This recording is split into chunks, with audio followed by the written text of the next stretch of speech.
Introduction. The greatest show on earth. During my college years, I worked as a valet at an upscale hotel in Los Angeles, a vantage point that offered a fascinating window into the lives of the wealthy. One of our frequent guests was an incredibly successful technology executive. He possessed a brilliant mind, having engineered and patented a crucial component for internet routers while still in his 20s. He had established and sold multiple enterprises, accumulating a vast fortune in the process. Yet his relationship with his wealth was baffling. It was an unsettling mixture of deep-seated insecurity and reckless immaturity. This executive routinely carried a thick bundle of $100 bills, which he eagerly displayed to anyone crossing his path, regardless of their interest. When intoxicated, he would boast loudly about his net worth, shouting into the void without any conversational prompt. His behavior reached a surreal peak one afternoon when he handed a colleague several $1,000s in cash, instructing him to visit a nearby jeweler and purchase a handful of $1,000 gold coins. When the colleague returned, the executive and his friends gathered at a dock overlooking the Pacific Ocean. In a display of pure hubris, they spent the next hour skipping the heavy gold coins across the water like ordinary stones, roaring with laughter as they debated whose coin skipped the farthest. The absurdity did not end there. On another occasion, the executive accidentally destroyed an expensive lamp in the hotel's dining room. When the manager calmly informed him that the damaged fixture was worth $500 and needed to be replaced, the executive reacted with staggering arrogance. Pulling another thick brick of cash from his pocket, he shoved $5,000 into the manager's hands, sneering that he should never be insulted over such a trivial sum again. Naturally, one might wonder how long such an undisciplined approach to finances could possibly be sustained. The reality, as I discovered years later, was exactly what one would expect. The executive eventually lost everything and went entirely broke. This spectacular fall from grace perfectly illustrates the core premise of this work. Your financial success has very little to do with your raw intellect and almost everything to do with your behavioral tendencies. Yet behavior is notoriously difficult to teach, even to individuals of towering intelligence. A brilliant mind stripped of emotional control is a recipe for financial ruin. Conversely, an everyday individual completely lacking in formal financial education can amass extraordinary wealth, provided they possess a few essential behavioral skills that have nothing to do with conventional measures of brilliance. Consider the remarkable life of Ronald James Reed. Born in rural Vermont, Reed was a man of extraordinary humility.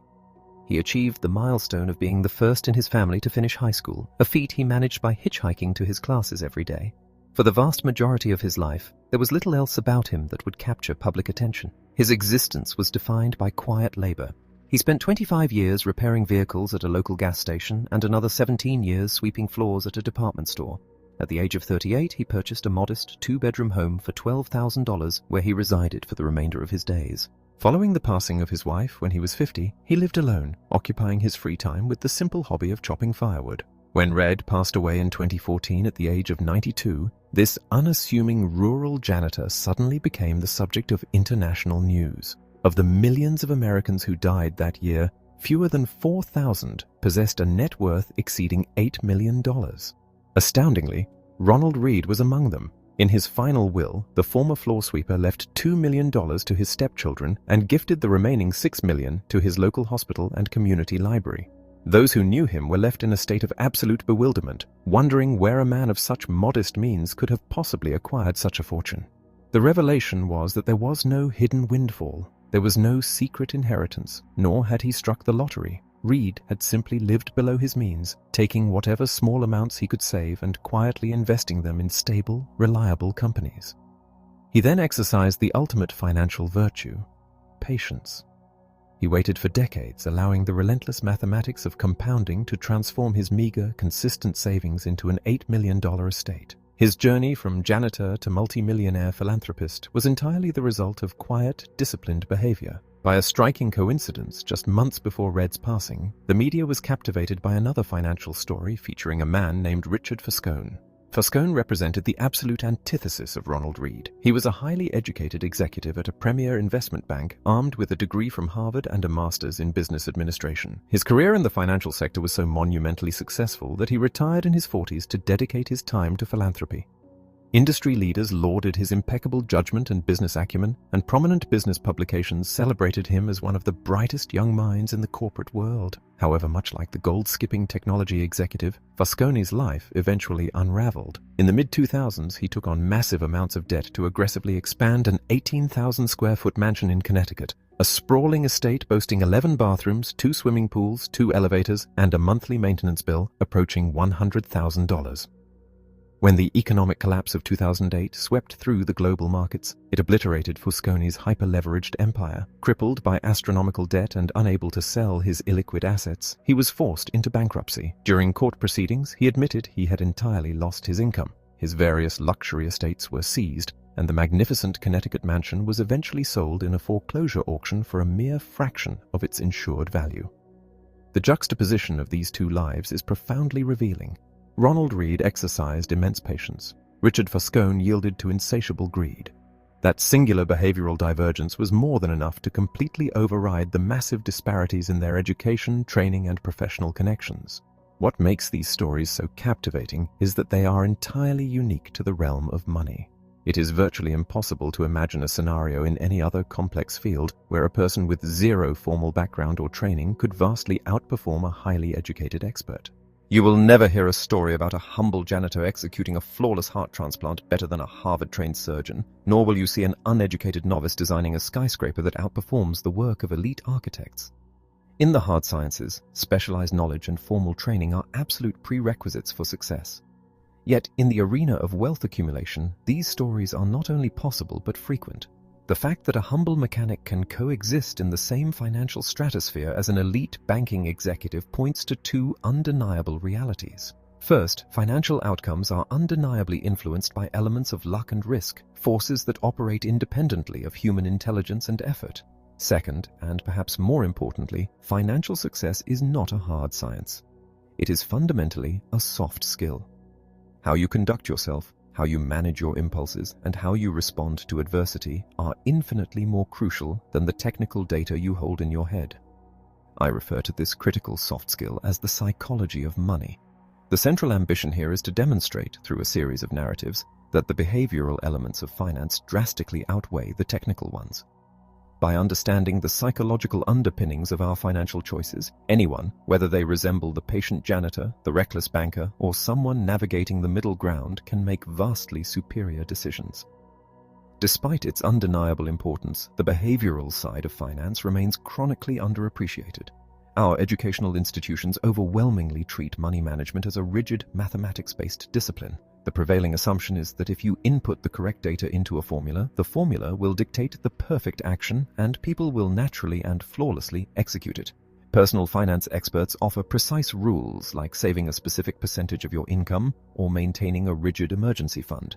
Investment courses map out the exact historical correlations between interest rates and market valuations. Corporate finance professionals measure the precise cost of capital down to the decimal. While these formulas are mathematically sound, they harbor a massive blind spot. Knowing what the numbers dictate tells you absolutely nothing about the chaotic emotional warfare that takes place inside a person's mind when they actually try to follow those instructions. Money and health are the two universal forces that impact every single human being, regardless of their individual interests. Over the last century, the healthcare industry has stood as a monumental triumph of modern science. The rigid application of the scientific method has upended archaic medical theories, leading to surging life expectancies and a fundamentally healthier global population. The financial industry, however, tells a very different story. Over the past 2 decades, the financial sector has recruited the brightest minds from the world's most elite universities. Financial engineering became a premier academic pursuit. Yet, is there any tangible evidence that this influx of supreme intellect has actually made the general public better at managing their wealth? There is a glaring lack of such evidence. Through centuries of trial and error, humanity has mastered agriculture, advanced plumbing, and unlocked the secrets of chemistry. But has our collective experience made us any less susceptible to burying ourselves in crippling debt? Are we naturally more inclined to save for unforeseen emergencies? Or better equipped to foster realistic views about what money can and cannot do for our personal happiness? The root of this disconnect lies in our fundamental approach. We insist on treating money as if it behaves like physics, governed by immutable rules and unbreakable laws. In reality, it behaves like psychology, driven by a chaotic mix of human emotions, insecurities, and nuances.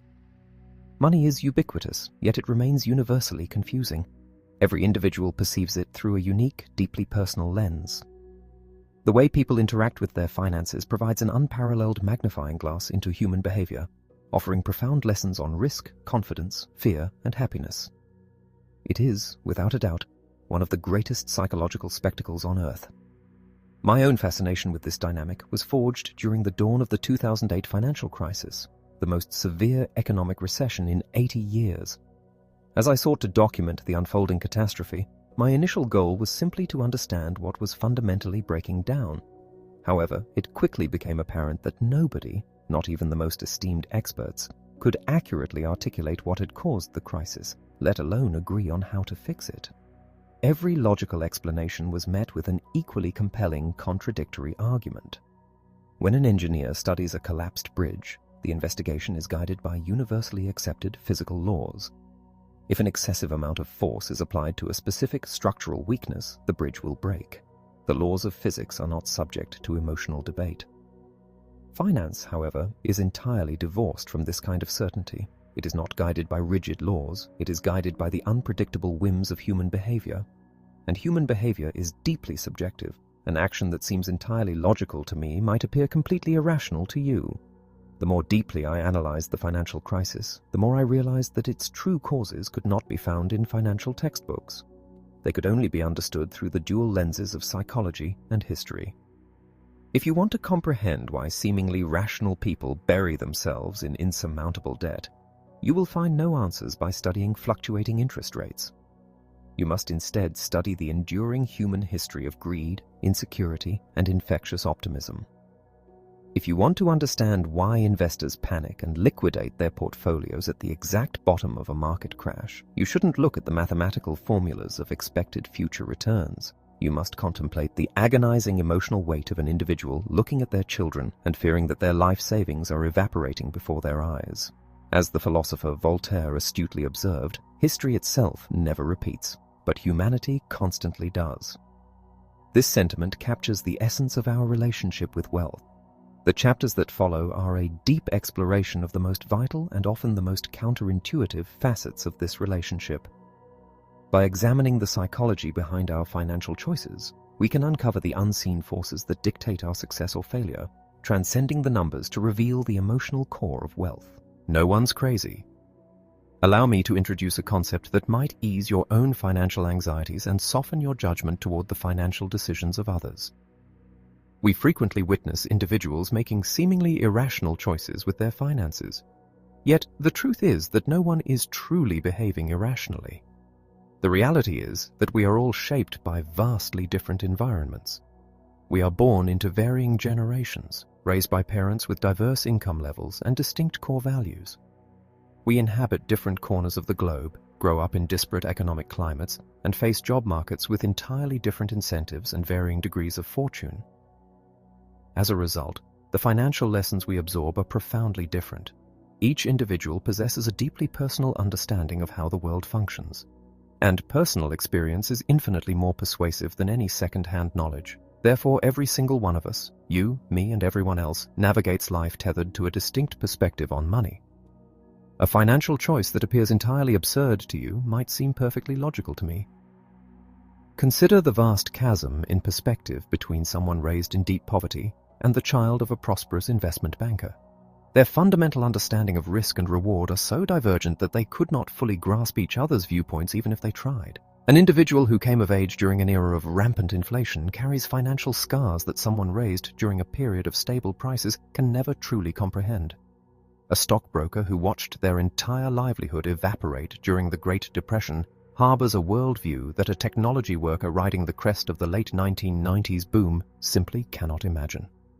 An Australian citizen who has not witnessed an economic recession in 3 decades holds a perspective completely foreign to any modern American. The catalogue of these differing experiences is boundless. You possess financial knowledge that I lack, and the reverse is equally true. We traverse our lives holding different convictions, setting different objectives, and making different projections about the future. This divergence does not exist because one of us is inherently more intelligent or holds superior information. It exists because our lives have been molded by entirely different, yet equally compelling life events. Your own personal encounters with money represent perhaps a microscopic fraction of a percent of everything that has ever occurred in global financial history. Yet, those exact experiences probably dictate the vast majority of how you believe the entire financial world operates. Consequently, two equally brilliant individuals can fiercely disagree on what causes economic recessions, how wealth should be invested, what financial goals should be prioritized, and how much risk is appropriate to accept. Frederick Lewis Allen, chronicling the America of the 1930s, noted that the Great Depression left an indelible, lifelong mark on millions of citizens. However, the spectrum of experiences was wide. Decades later, while campaigning for the presidency, John F. Kennedy was questioned about his personal recollections of the Depression. He openly admitted that he had no first-hand experience of the hardship. His family possessed immense wealth, and their fortune actually grew during that era. They lived in grander homes, employed more staff, and traveled extensively. Kennedy confessed that his only direct exposure to the crisis was noticing his father hiring additional gardeners merely to provide them with a wage so they could afford food. He stated that he did not truly comprehend the magnitude of the Depression until he studied it at Harvard University. This admission became a significant point of contention during the 1960 election. Voters questioned how a man who had entirely missed the defining economic catastrophe of the previous generation could be trusted to manage the nation's economy. Ultimately, his lack of economic scarring was overshadowed by his military service in World War II, another defining generational event that his opponent had not shared. The fundamental challenge we face is that no amount of academic study or empathetic listening can authentically replicate the visceral power of fear and uncertainty. I can read countless volumes about the despair of losing one's life savings during a market crash, but I do not bear the emotional wounds of those who actually lived it. Conversely, those who survived such financial devastation cannot understand why someone like me might invest in the stock market with a sense of calm optimism. We are looking at the exact same financial landscape through entirely different lenses. It is easy to use spreadsheets to map out the historical frequency of severe market downturns. But a spreadsheet cannot simulate the crushing anxiety of returning home, looking into the eyes of your children, and wondering if your financial miscalculations have permanently compromised their future. Studying historical events gives us the illusion of understanding, but until you have personally endured the consequences of those events, your understanding may lack the emotional weight required to actually alter your future behavior. We all believe we understand the mechanics of the world, but our understanding is confined to the microscopic sliver of reality we have personally navigated.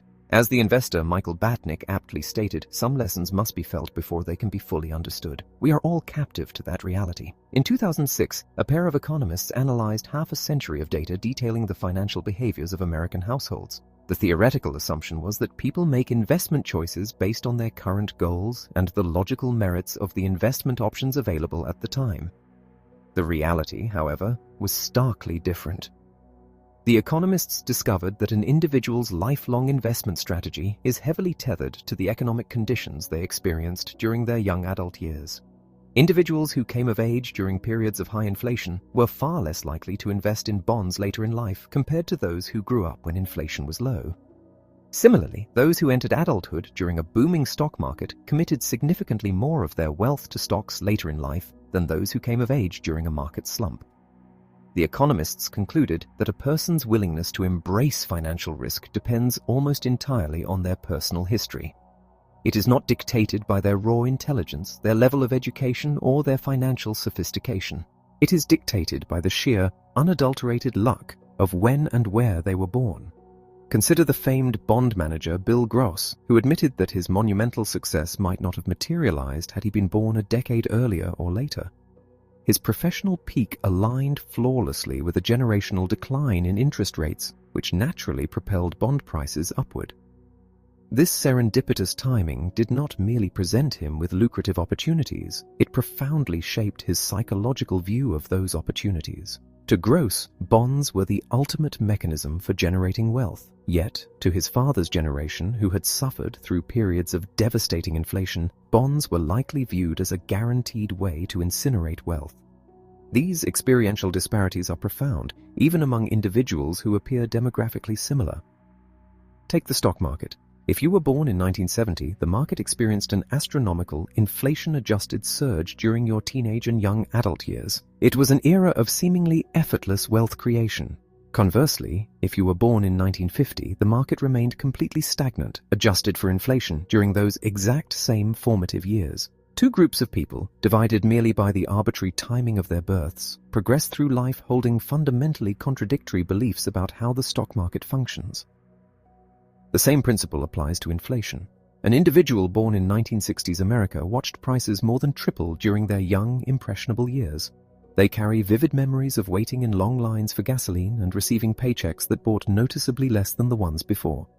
In contrast, someone born in 1990 has lived their entire life in an environment of such stable, low inflation that the concept has likely never caused them a moment of genuine concern.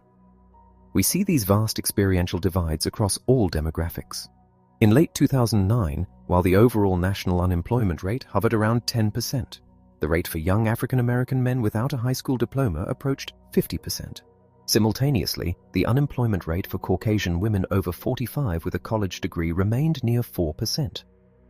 Looking globally, the local stock markets in nations like Germany and Japan were utterly annihilated during World War II, with entire cities reduced to rubble and agricultural output plummeting to near-starvation levels. Meanwhile, the American stock market more than doubled during the same period, and the domestic economy reached unprecedented heights of strength.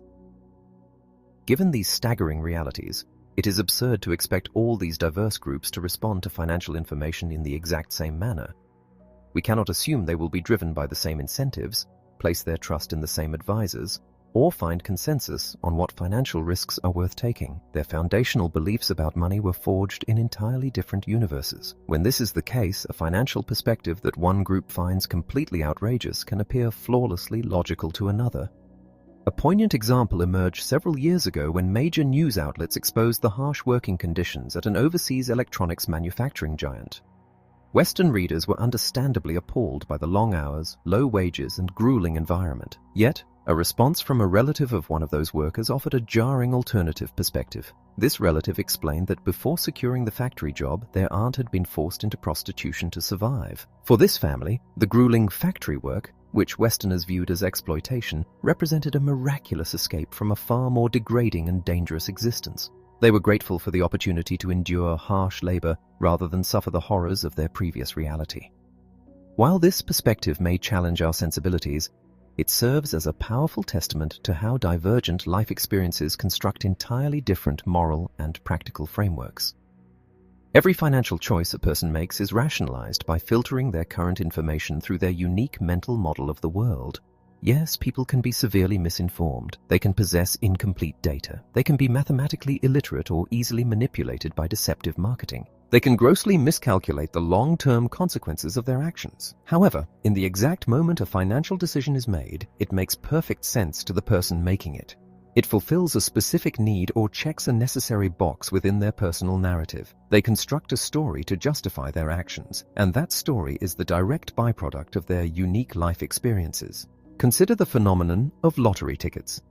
Americans spend staggering sums on them, exceeding their combined spending on movies, video games, music, sporting events, and books. The primary consumers of these tickets are the lowest income households. On average, the poorest demographics spend over $400 annually on lotto tickets, a figure roughly 4 times higher than what the highest income groups spend. Paradoxically, a significant percentage of these same individuals report that they could not quickly access $400 in a genuine emergency. They are effectively gambling their vital safety net on astronomical odds. To someone with financial stability, this behavior appears undeniably irrational. It defies all conventional economic logic. However, those of us who possess financial security struggle to intuitively grasp the subconscious motivations of those living in chronic scarcity. If we try to inhabit their perspective, the reasoning might sound something like this. The prospect of saving money feels impossible when living paycheck to paycheck. A massive increase in wages seems entirely out of reach. We cannot afford the luxury vacations, the reliable vehicles, the comprehensive health insurance, or the homes in tranquil neighborhoods that wealthier individuals take for granted. We cannot finance our children's higher education without taking on crippling debt. The financial security that others possess is a locked door. Buying a lottery ticket provides the one fleeting moment where we can hold a tangible piece of the dream that wealthier individuals already inhabit. We are not just buying a piece of paper, we are purchasing the temporary feeling of hope. You do not have to endorse this logic. Purchasing lottery tickets when facing poverty remains a mathematically disastrous strategy, yet recognizing the emotional desperation behind the choice helps explain why the behavior persists. The realization that an action can appear completely irrational from the outside while making complete emotional sense from the inside is the key to decoding a vast array of human financial behavior. Very few individuals make financial choices solely by consulting a sterile spreadsheet. These decisions are forged around the dinner table or during tense company meetings. They are the result of personal history, individual worldviews, ego, pride, marketing influence, and complex incentives blending together into a narrative that the individual finds acceptable. Another crucial factor in understanding our collective financial missteps is acknowledging just how new the modern financial landscape truly is. While currency has existed for millennia, the contemporary concepts of saving and investing are still in their infancy. Consider the concept of retirement. Today, the massive pool of retirement accounts serves as the primary engine for individual investing. Yet, the very notion that a person is entitled to a prolonged period of leisure at the end of their life is, at most, a two-generation-old phenomenon. Prior to World War II, the expectation, and the grim reality, was that the vast majority of people would labor until they died. The concept of an extended, dignified retirement funded by personal investments simply did not exist for the average citizen. When the first Social Security check was issued in 1940, its value was minuscule. It was not until the late 20th century that the average retiree's benefit grew to a level that could meaningfully support a decent standard of living. For decades, a significant portion of the elderly population lived in poverty. The widespread belief that past generations enjoyed robust, guaranteed private pensions is largely a myth. In the mid-1970s, only a small minority of the elderly received any pension income, and even for those lucky few, it constituted only a fraction of their necessary living expenses. It was only in the 1980s that the cultural expectation shifted, establishing the idea that everyone deserved a dignified retirement and that achieving it required aggressive personal saving and investing. The primary vehicles for this modern strategy, such as the 401k and the Roth IRA, were not created until the late 1970s and late 1990s, respectively. In the grand sweep of human history, these tools are practically newborns. It should come as no shock, then, that society struggles to master the art of saving and investing. We are not inherently flawed, we are simply novices navigating an entirely new system. This novelty extends to nearly every facet of modern finance. The necessity of a college degree and the subsequent explosion in its cost has forced millions to navigate the treacherous waters of student loans without the benefit of generational wisdom. Index funds and hedge funds have only existed for a few decades. Even the widespread reliance on consumer debt, mortgages, auto loans, and credit cards did not truly permeate society until the post-World War II era. Humanity domesticated dogs thousands of years ago, yet those animals still exhibit the primal instincts of their wild ancestors. Meanwhile, we have been operating within the modern financial framework for barely half a century. Yet we expect ourselves to act with perfect, emotionless rationality. Given that money is a subject heavily influenced by intense emotion rather than cold facts, this lack of evolutionary adaptation presents a massive challenge.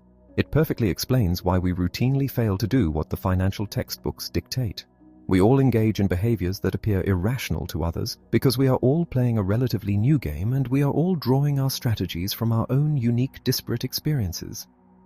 What seems absurd to you might be the only strategy that makes sense to me. But no one is truly crazy. Every individual is simply doing their best to navigate a complex system based on the specific reality they have lived. Luck and risk. Luck and risk are intimately bound together. They are, essentially, siblings. Both concepts simply describe the undeniable reality that the final outcomes of our lives are heavily dictated by unseen forces that operate entirely outside of our individual effort. When we attempt to measure the magnitude of our own achievements, or when we pass judgment on the triumphs and downfalls of others, it is vital to remember a profound truth. Absolutely nothing is ever quite as flawless or as disastrous as it initially appears. To understand this dynamic, consider the formative years of Bill Gates. His trajectory was fundamentally altered by a staggering alignment of circumstances. He happened to attend one of the very few high schools on the entire planet that possessed a functional computer in the late 1960s. The mere presence of that machine at Lakeside School in Seattle was an anomaly. It arrived only because a former military pilot turned science teacher possessed the extraordinary foresight to believe that textbooks were insufficient and that his students needed tactile, real-world experience with early computing. He convinced the school's Mothers Club to use their modest rummage sale funds to lease a highly advanced terminal. At a time when most prestigious university graduate programs lacked anything comparable, a teenage Bill Gates had unfettered access to a state-of-the-art machine. He and his classmate Paul Allen became utterly consumed by it, spending their evenings and weekends exploring the absolute frontiers of early programming. If we look at the pure mathematics of this situation, the scale of the fortune involved becomes staggering. In 1968, there were roughly 300 million high school-aged individuals globally. Through a funnel of geography and circumstance, only a few hundred of those students attended Lakeside School. This means that only 1 out of every million teenagers had the serendipitous combination of funding and forward-thinking leadership required to provide that kind of technological head start. Bill Gates was simply one of those lucky few. He possesses a towering intellect and an unmatched work ethic, but he himself readily admits that without the sheer luck of attending Lakeside, Microsoft would never have existed. But there is a second half to this story, one that perfectly illustrates luck's dark mirror: risk. Gates and Allen had a third partner in their teenage programming ventures, a brilliant young man named Kent Evans. By Gates's own admission, Evans was the strongest student in their class, possessing not only raw computing talent but also a fierce business acumen and boundless ambition. The two best friends spent countless hours on the telephone, mapping out grand plans for their future, dreaming of the companies they would build and the impact they would have on the world. They were destined to conquer the burgeoning tech landscape together. That future never materialized. Before he even graduated high school, Kent Evans tragically lost his life in a mountaineering accident. The statistical probability of a teenager dying on a mountain is roughly 1 in a million. Bill Gates drew the 1 in a million ticket of pure, unadulterated luck. His closest friend drew the 1 in a million ticket of devastating risk. The exact same magnitude of chance, operating in entirely opposite directions. We struggle to accept this duality. Both luck and risk remind us that the world is far too chaotic and complex for our actions to dictate 100% of our outcomes. We are individual players navigating a board populated by billions of other moving pieces. The accidental collision of events outside our control can easily overpower our most deliberate conscious choices. Yet, because these external forces are incredibly difficult to measure, and because it feels deeply uncomfortable to suggest that someone's hard-earned success was aided by chance, we frequently ignore them altogether. We construct clean, simple narratives of cause and effect. If someone is wildly successful, we assume it is solely because they made flawless decisions and worked harder than everyone else. If someone fails, we assume they were lazy or incompetent.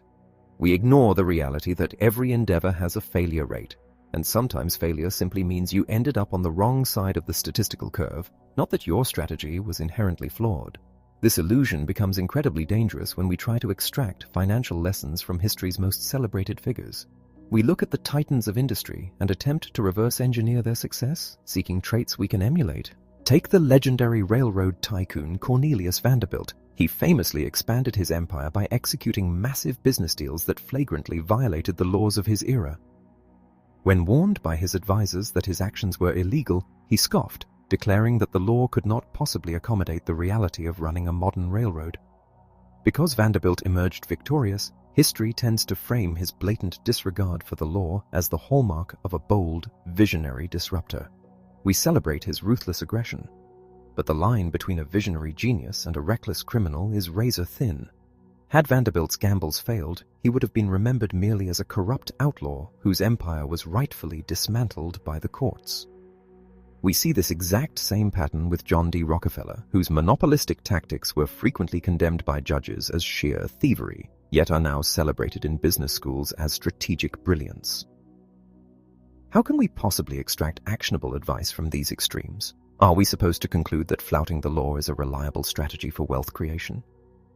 The answer is obscured because it is virtually impossible to untangle how much of their success was driven by repeatable skill and how much was driven by the sheer luck of avoiding the devastating consequences of their monumental risks. Even the most revered investors are not immune to this ambiguity. Benjamin Graham, universally recognized as the pioneer of value investing, amassed the bulk of his immense fortune not through his famous, highly disciplined diversification strategies, but through a massive, concentrated position in a single insurance company, a move that brazenly violated almost all of his own published rules. Was that singular decision a stroke of unparalleled genius, or a wildly reckless gamble that just happened to pay off? Graham himself admitted that he could not easily tell the difference. This dilemma plagues our judgment constantly. We laud a young technology founder for steadfastly refusing a billion-dollar buyout offer, declaring their stubbornness to be the mark of a true visionary. Simultaneously, we ruthlessly mock the executives of legacy corporations who rejected similar buyout offers just before their companies collapsed, branding them as arrogant fools. In both scenarios, the individuals made the exact same daring gamble. One experienced the blessing of luck, the other suffered the wrath of risk. Because it is so difficult to separate skill from chance, we must be exceptionally cautious about who we choose to idolize and who we choose to despise. We cannot safely assume that the outcomes of the ultra-wealthy are entirely the result of brilliant decisions that we can easily replicate. Instead of obsessing over specific individuals or extreme anomalies, we should direct our focus toward broad, overarching patterns. The more extreme an outcome is, whether it is the richest person on earth or the most catastrophic corporate collapse, the less likely it is that you can apply its lessons to your own life. Those extreme tails of the spectrum are overwhelmingly dominated by the extreme ends of luck and risk. You will gain far more practical wisdom by studying the behavior of the average everyday individual. Observing that people who generally live below their means and control their own time tend to lead happier lives is a broad, stable pattern that you can actually implement. As Bill Gates astutely observed, success is a terrible teacher. It seduces brilliant minds into believing they are infallible. When the winds of fortune are at your back, it is incredibly easy to assume you are the sole architect of your prosperity. But if you recognize that luck played a hand in your ascent, you must maintain a healthy respect for its sibling, risk, which can dismantle your empire just as rapidly. Conversely, failure can also be a deceptive teacher.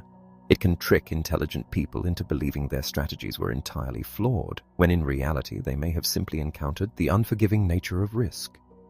The ultimate goal is to structure your financial life with enough resilience that when you inevitably face a bad investment or a missed goal, you are not entirely wiped out. You must ensure you can survive the setbacks long enough to keep playing the game until the odds finally swing in your favor. And above all, you must extend a degree of grace and understanding, both to others and to yourself, because the forces of luck and risk ensure that nothing is ever as good or as bad as it seems. Never enough.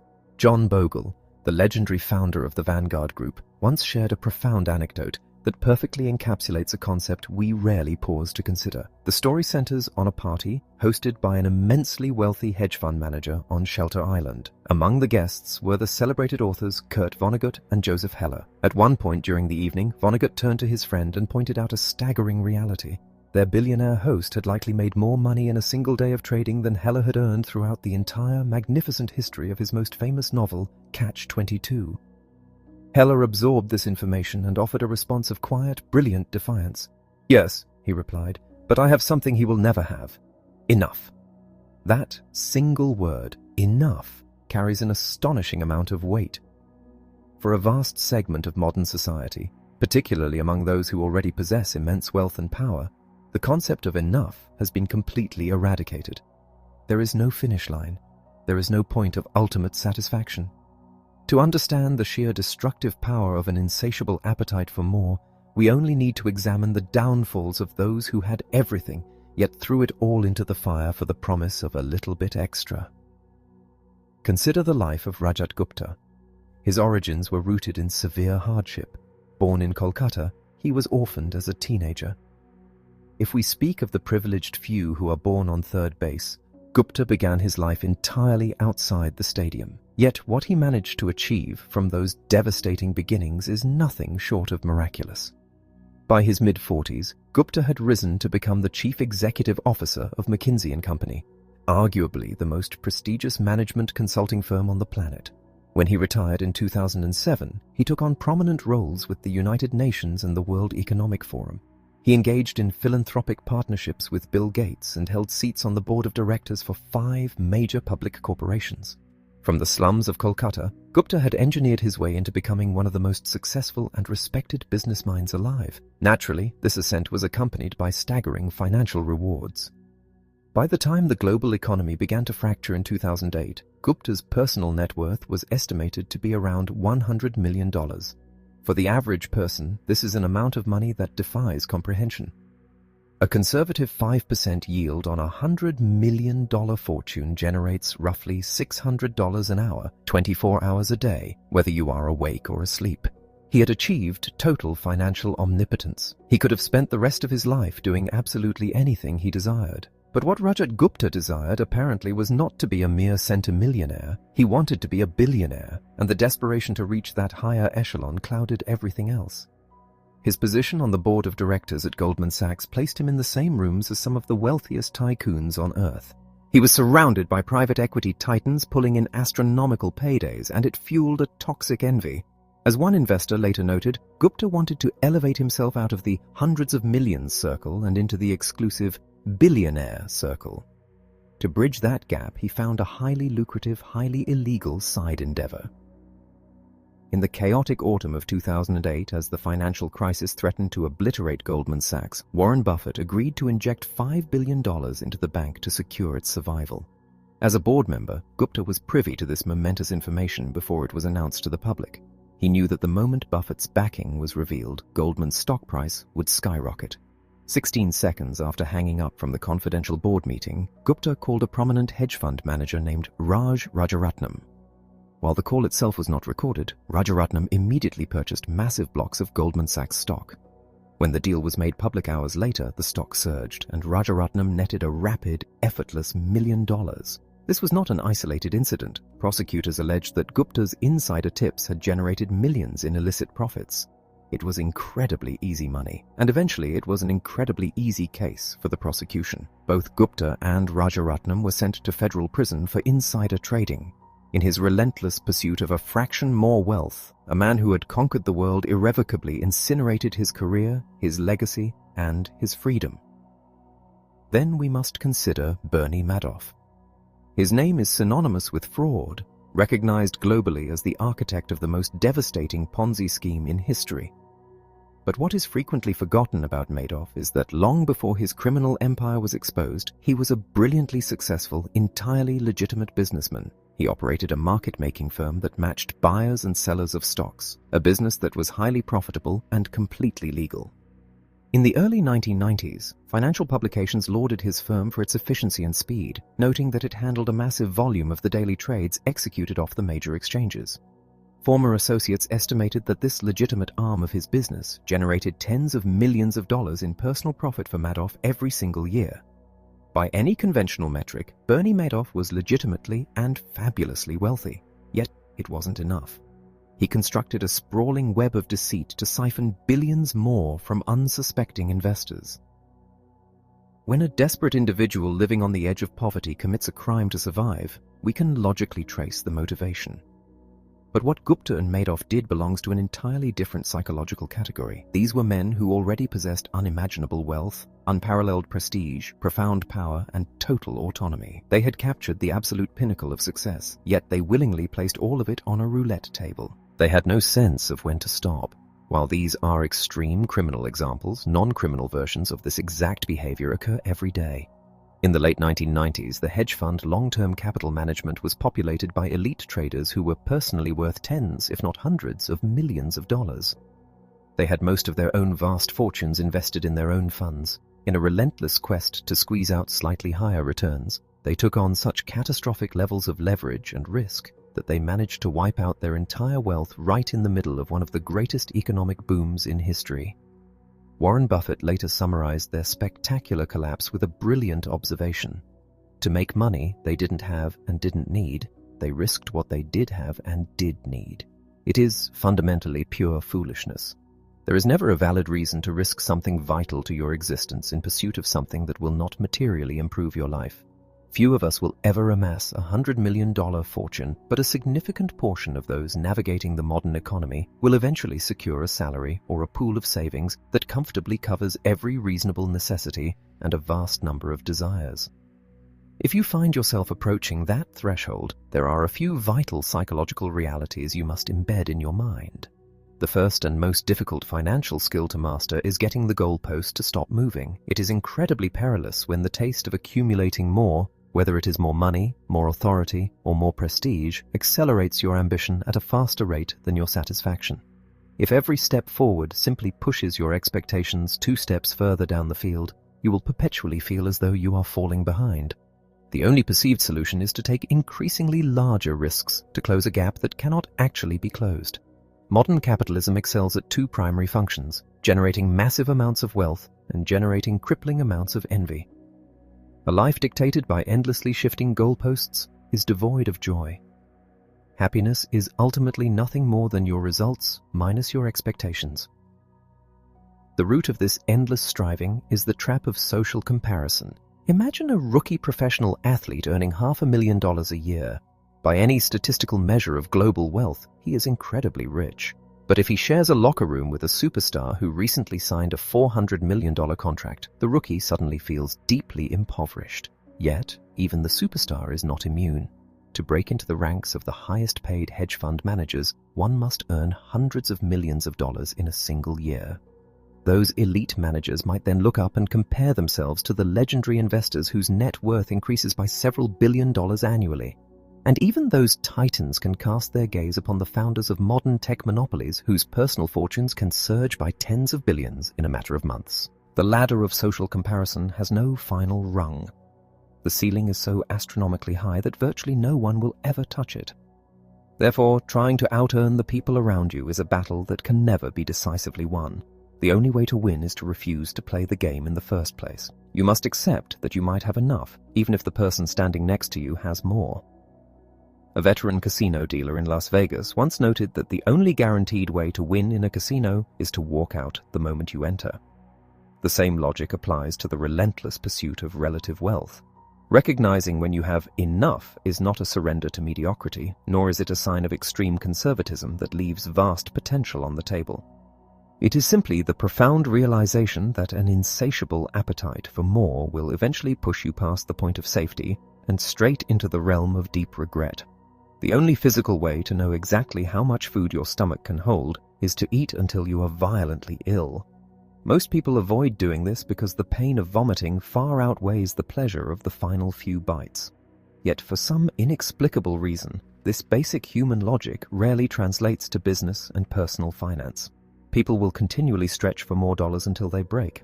Sometimes they break innocently, succumbing to severe burnout or constructing an investment portfolio so fragile that it collapses during a routine market downturn.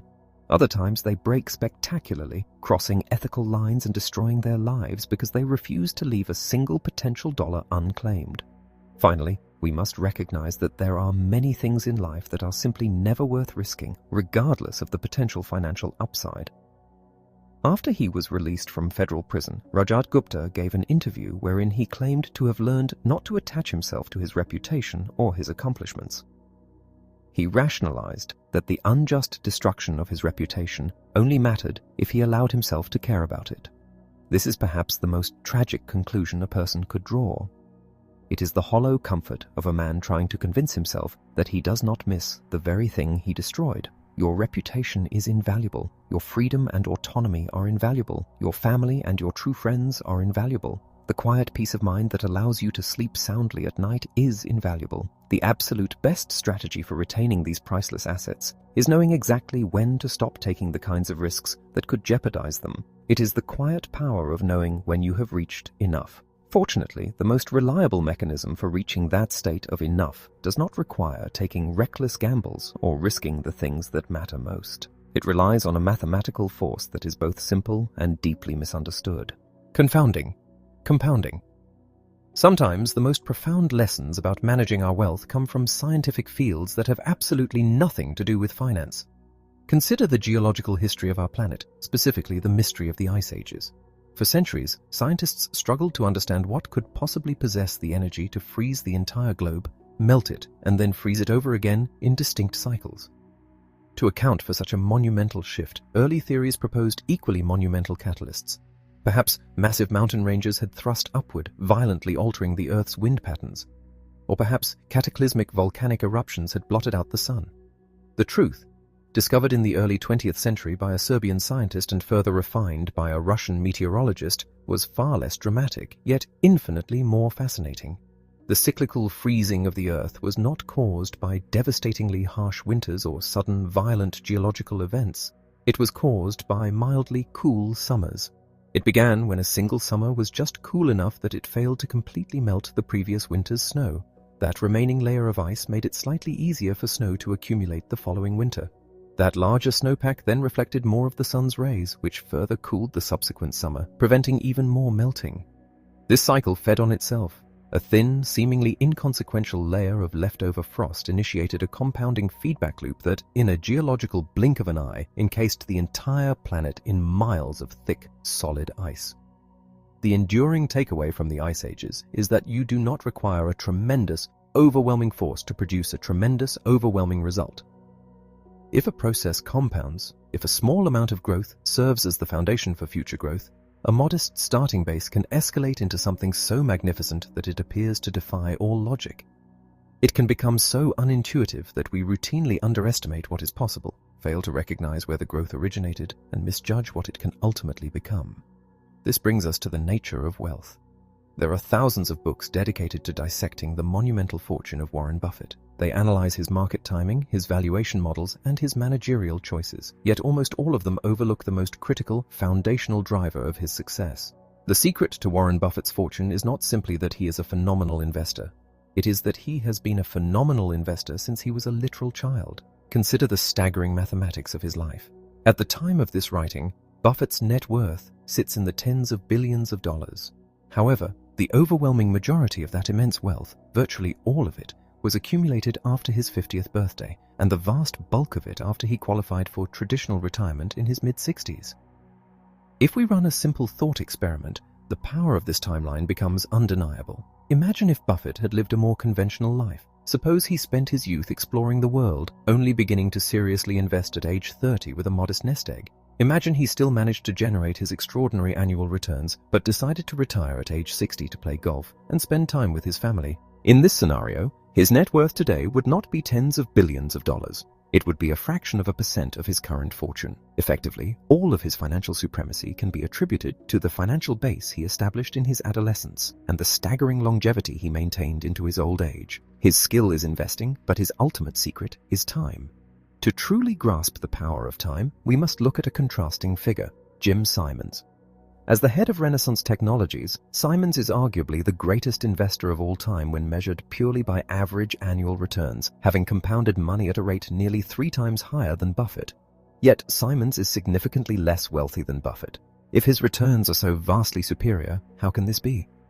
The answer is that Simons did not discover his dominant investment stride until he was 50 years old. He has had less than half as many years to allow his wealth to compound.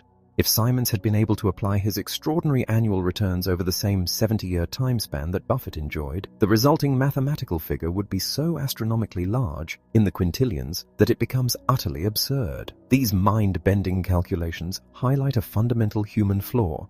Our brains are not equipped to intuitively understand compounding. We are linear thinkers living in an exponential universe. If you are asked to add the number 8 together 9 times, you can quickly calculate the sum in your head. But if you are asked to multiply 8 by itself 9 times, your intuition fails completely. This counterintuitive nature of exponential growth leads even the most brilliant minds to underestimate its potential.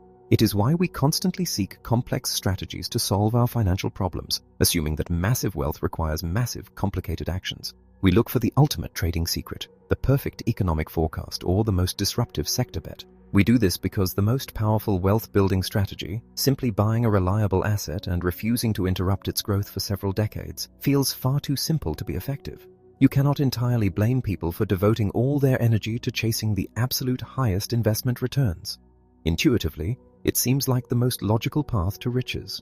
However, truly successful investing is rarely about securing the highest possible returns, because those spectacular gains are usually fleeting and impossible to repeat.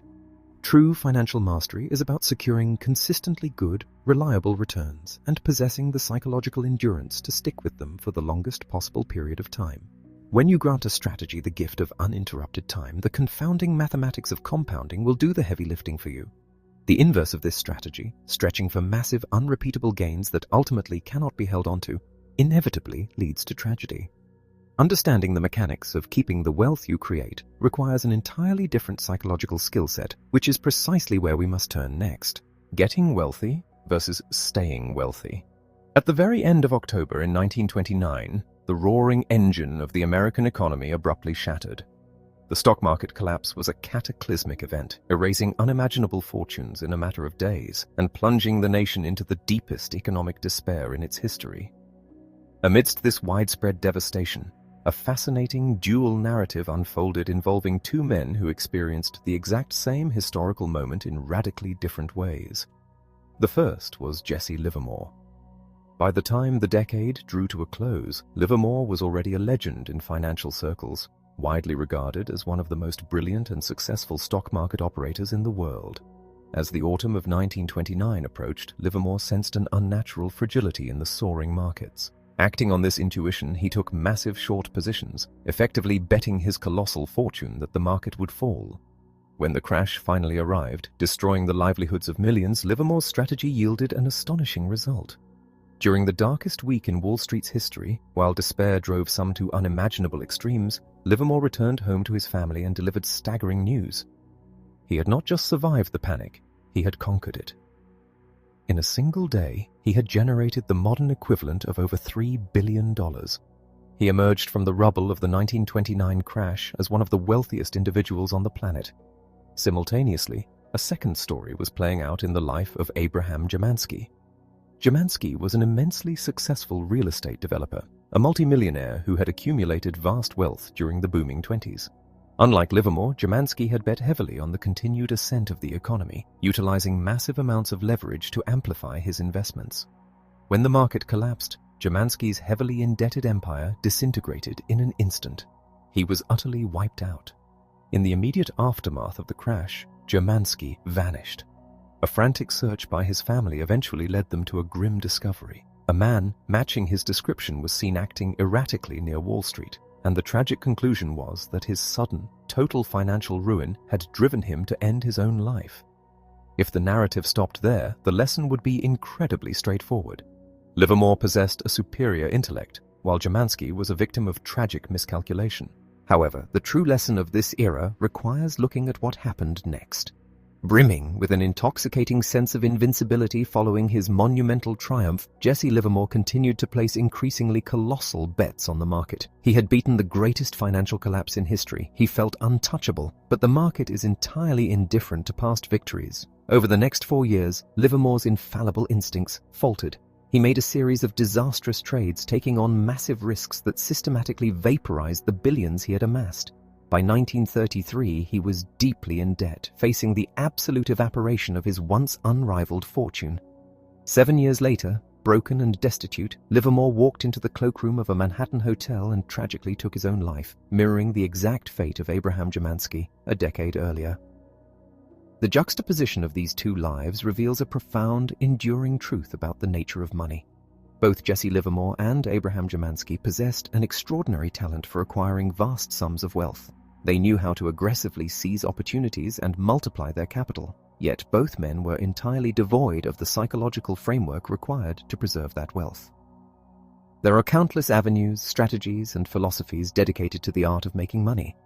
The entire financial industry is built upon the pursuit of accumulation. But there is only one reliable method for keeping money, and it demands a psychological profile that is deeply uncomfortable for many highly successful people. It requires a relentless combination of frugality and profound paranoia. The core issue is that getting wealthy and staying wealthy are two distinct, entirely contradictory skills. Acquiring wealth requires a specific set of behaviors. It demands unwavering optimism, an appetite for calculated risk, a willingness to step into the unknown, and a bold confidence in your own abilities. You must be willing to put your capital, your reputation, and your energy on the line. Making money necessitates believing that the future will be significantly better than the past and that you have the power to capitalize on that growth. Preserving wealth, however, demands the exact opposite. Keeping money requires a distinct humility. It requires a healthy, pervasive fear that everything you have built could be swiftly taken away. It demands an acknowledgement that a significant portion of your past success was likely aided by luck, meaning you cannot safely rely on those exact circumstances repeating themselves. While getting wealthy requires bold, offensive maneuvers, staying wealthy requires an ironclad defense. It means recognizing that past triumphs do not guarantee future survival, and that the single most important metric in any financial endeavor is simply avoiding ruin. Survival is the paramount financial skill. If you prioritize maximum returns above all else, you will inevitably expose yourself to a level of risk that guarantees eventual destruction. But if you prioritize survival, if you build a financial foundation designed to withstand unexpected shocks, you grant yourself the most valuable asset in the world: time. Survival allows you to stay in the game long enough for the magnificent, quiet power of compounding to perform its relentless magic.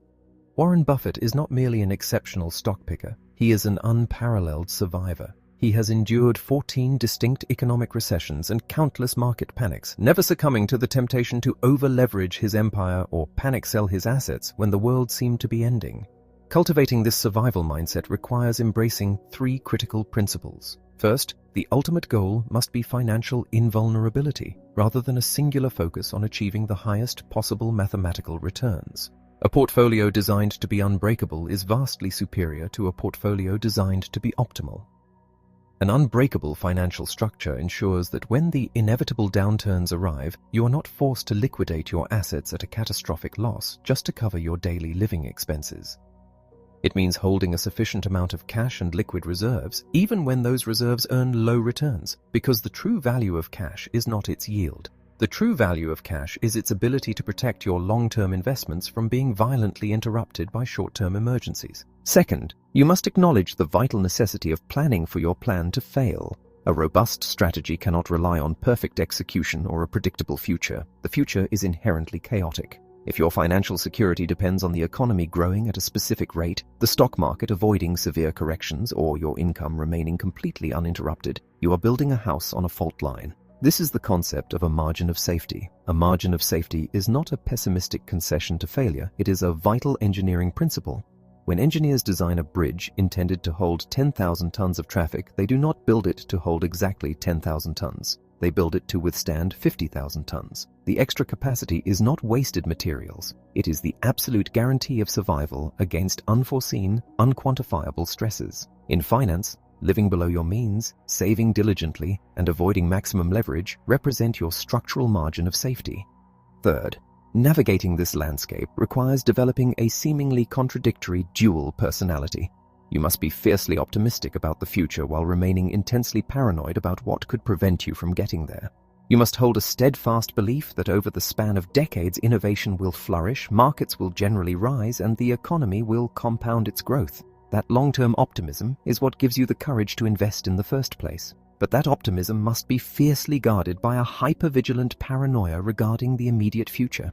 You must be deeply paranoid about the next recession, the next market panic, the sudden loss of employment, or the unexpected medical emergency. You must act like a supreme optimist who refuses to ignore the very real threats that lurk in the immediate shadows. Surviving the perilous short term is the only physical mechanism that allows you to experience the compounding rewards of the long term. Jesse Livermore possessed boundless optimism, but he lacked the protective armor of paranoia. He knew how to conquer the world, but he forgot how to survive his own success.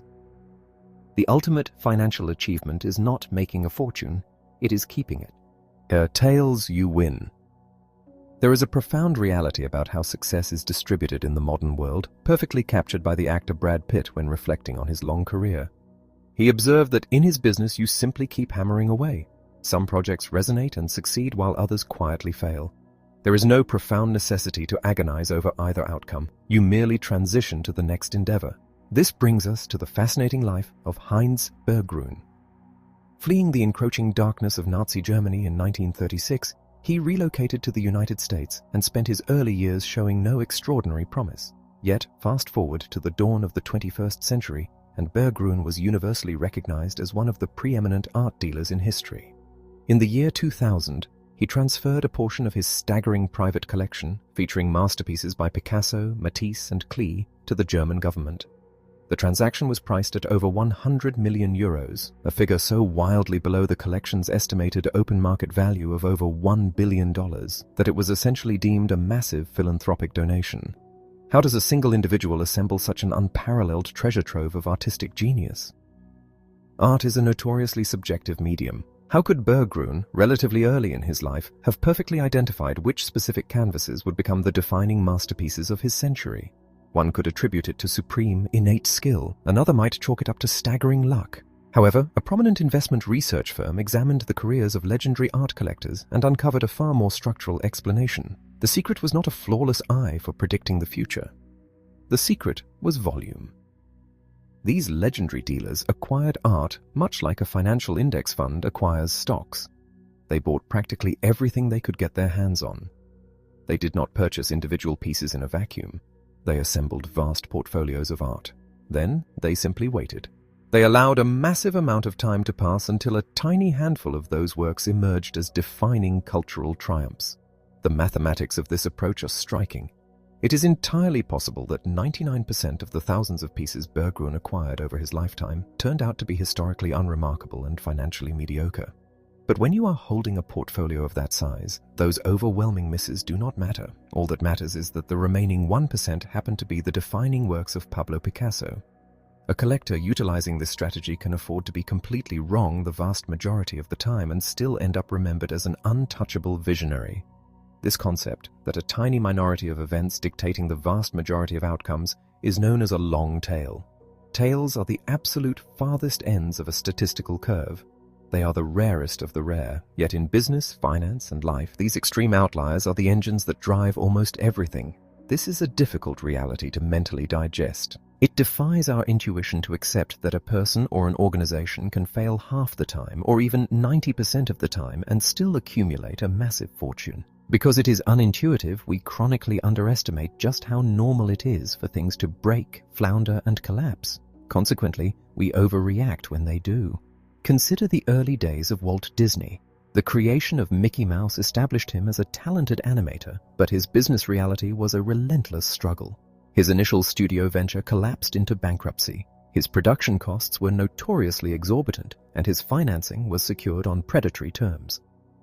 By the middle of the 1930s, Disney had churned out more than 400 short cartoons. The vast majority of them were critically enjoyed by audiences, and the vast majority of them were colossal financial failures. Then came Snow White and the Seven Dwarfs. The release of that single, feature-length film completely rewrote the history of the company. In its first 6 months, it generated a staggering $8 million, an amount that eclipsed anything the studio had ever previously seen. That singular success erased all the company's debts. It funded the purchase of a sprawling, state-of-the-art studio complex in Burbank that the corporation occupies to this day. Disney had produced hundreds of hours of animation before 1938, but in terms of corporate survival and financial legacy, the 83 minutes of Snow White were effectively the only minutes that mattered. Whenever you see a company, a product, or an individual that is globally influential and immensely profitable, you are almost always looking at the byproduct of a tail event. Because our attention is naturally magnetized to massive success, we focus entirely on the winners. We see the triumphant peak, but we are entirely blind to the mountain of failed attempts sitting beneath it. This blindness causes us to severely underestimate how rare these successes are and how many failures are required to produce them. This dynamic is overtly obvious in the world of venture capital.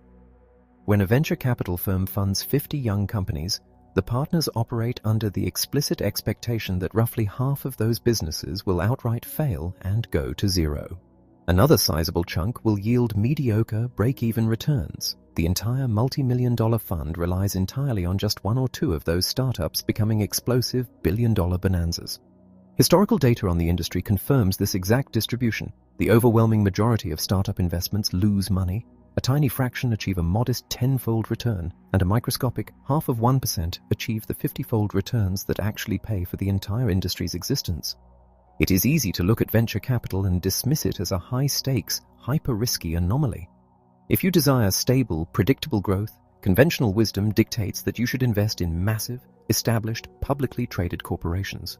But when we examine the historical data of public markets, the exact same tail-driven phenomenon appears.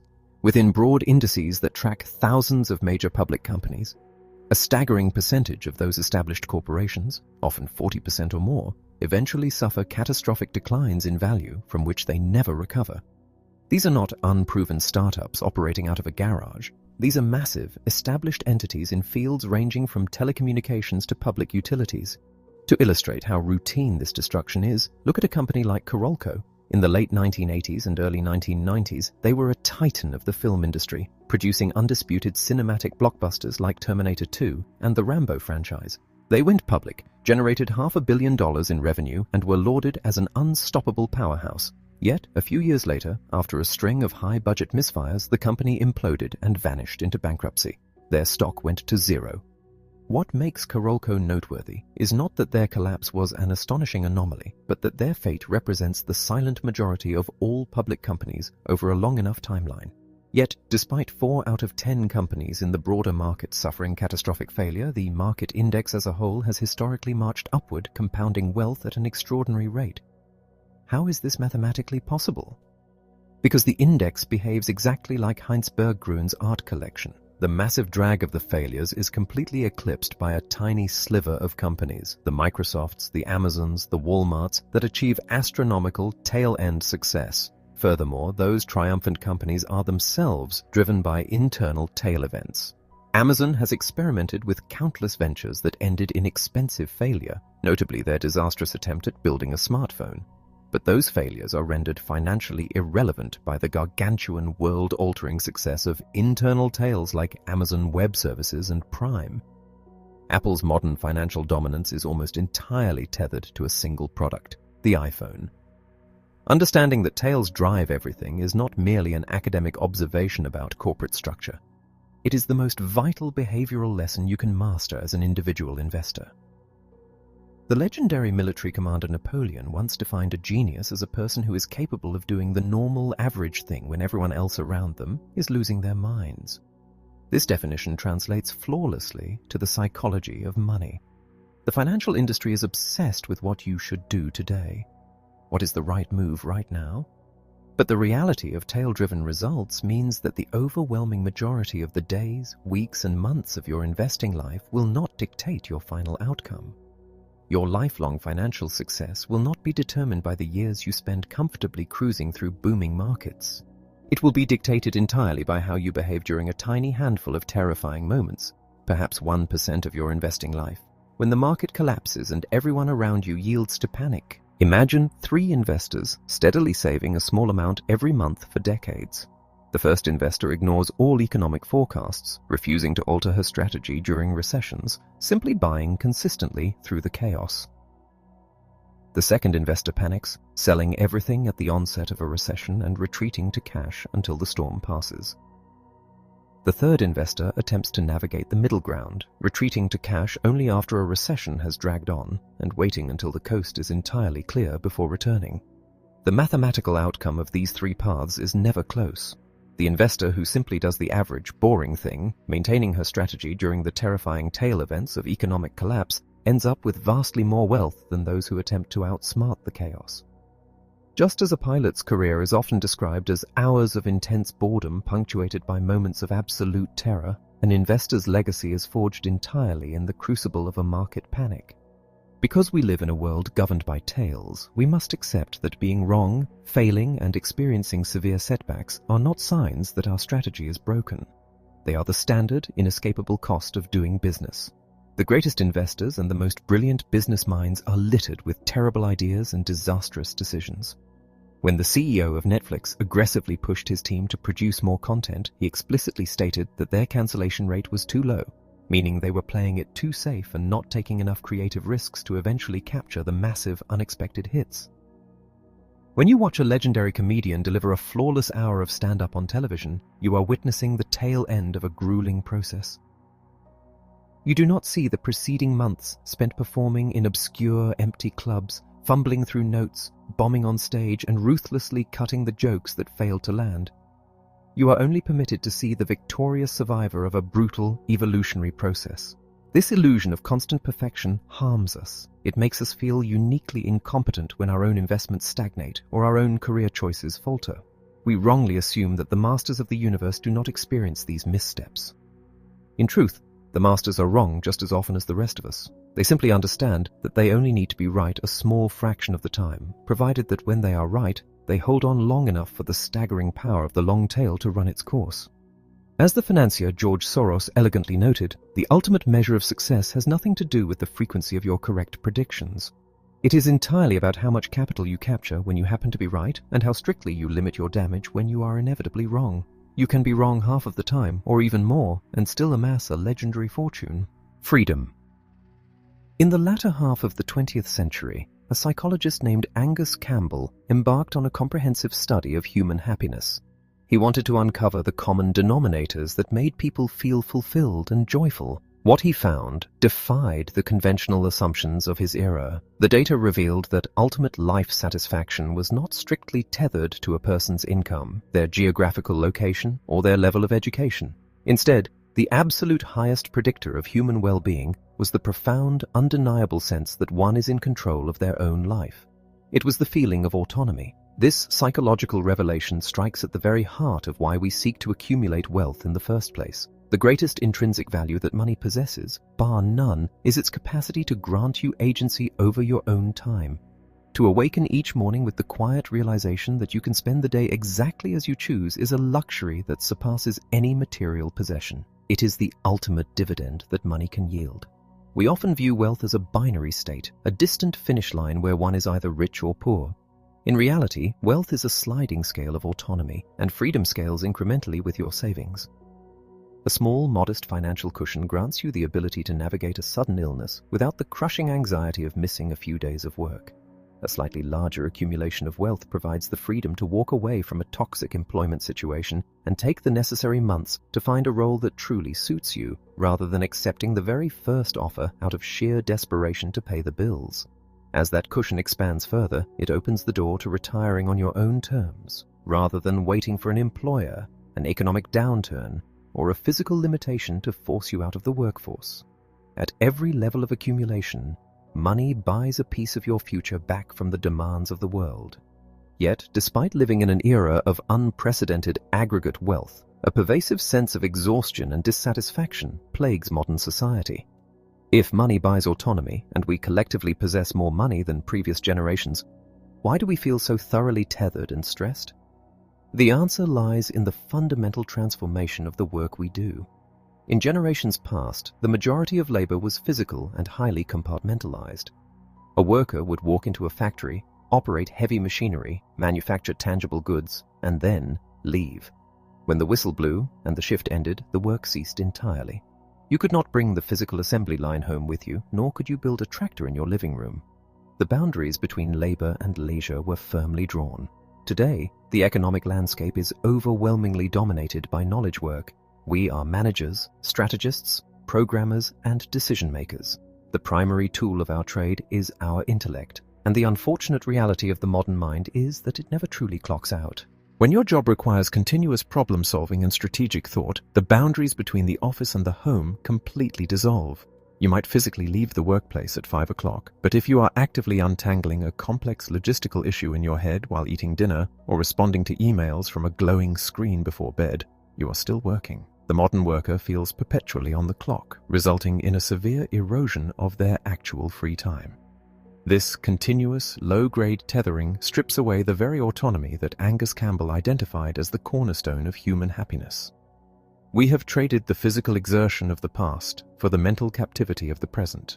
We use our increased modern incomes to buy larger homes and finer goods, yet we simultaneously surrender control over our daily lives to pay for them. To understand the ultimate tragedy of this trade-off, we need only look to the wisdom of those who have reached the end of their journey. The gerontologist Carl Pillemer spent years conducting extensive, deeply personal interviews with thousands of elderly individuals seeking their most profound life lessons. He wanted to know what mattered most when looking back at a long life in the rearview mirror. When examining their perspectives on money and happiness, the consensus was staggeringly uniform. Not a single one of these individuals looked back on a long life and declared that their greatest joy came from working longer hours to afford a more luxurious home. No one claimed that true success was found in isolating themselves from their family to climb the corporate ladder and accumulate expensive status symbols. Instead, they spoke exclusively of time. They valued the unhurried moments spent with their children, the deep, unshakable bonds forged with steadfast friends, and the quiet dignity of contributing to their communities. They understood, with the fierce clarity of hindsight, that material goods are an incredibly poor substitute for the richness of an autonomous life. The pursuit of wealth must be carefully recalibrated. If your financial strategy is designed solely to increase your purchasing power at the direct expense of your schedule, you are actively undermining your own well-being. You are trading a priceless asset for a depreciating one. The most spectacular thing you can do with your money is use it to purchase a barrier against the expectations of the outside world. It is the ability to look at a calendar and know that the blank spaces belong entirely to you. True financial success is not measured by the prestige of your title, the brand of your vehicle, or the scale of your expenditures. It is measured by the profound, quiet freedom to direct your own existence. Man in the car paradox. During my tenure as a hotel valet, one of the undeniable perks of the profession was the opportunity to interact with some of the most magnificent automobiles ever engineered. Our driveway was a revolving showcase of automotive aristocracy, roaring Ferraris, sleek Lamborghinis, and commanding Rolls-Royces. Like many young men, I harbored a deep-seated fantasy of one day owning such a vehicle. My desire, however, was not purely rooted in an appreciation for exceptional horsepower or exquisite leather interiors. It was rooted in the message such a machine broadcasts to the rest of the world. In my mind, an exotic car was the ultimate megaphone. It loudly declared that its owner had achieved undeniable success. It signaled supreme intelligence, impeccable taste, and towering importance. It demanded that the world stop, look, and marvel. Yet, as I spent more time working the valet stand, a profound and somewhat tragic irony began to reveal itself. Whenever a breathtaking sports car pulled up to the curb, my eyes were immediately magnetized to the vehicle. I would stare in pure awe. But in all those moments of gaping admiration, I almost never looked at the person actually driving the car. I paid virtually no attention to the driver. When you observe a luxury vehicle gliding down the street, your internal monologue rarely focuses on the human being behind the glass. You do not think, the person navigating that machine must be incredibly fascinating and successful. Instead, your mind instantly projects your own ego into the driver's seat. You think, if I were the one driving that magnificent machine, everyone would think I was incredibly fascinating and successful. This psychological projection happens entirely subconsciously, but it governs a massive portion of human behavior. This dynamic forms the core of a fascinating societal trap, a phenomenon we can call the paradox of the man in the car.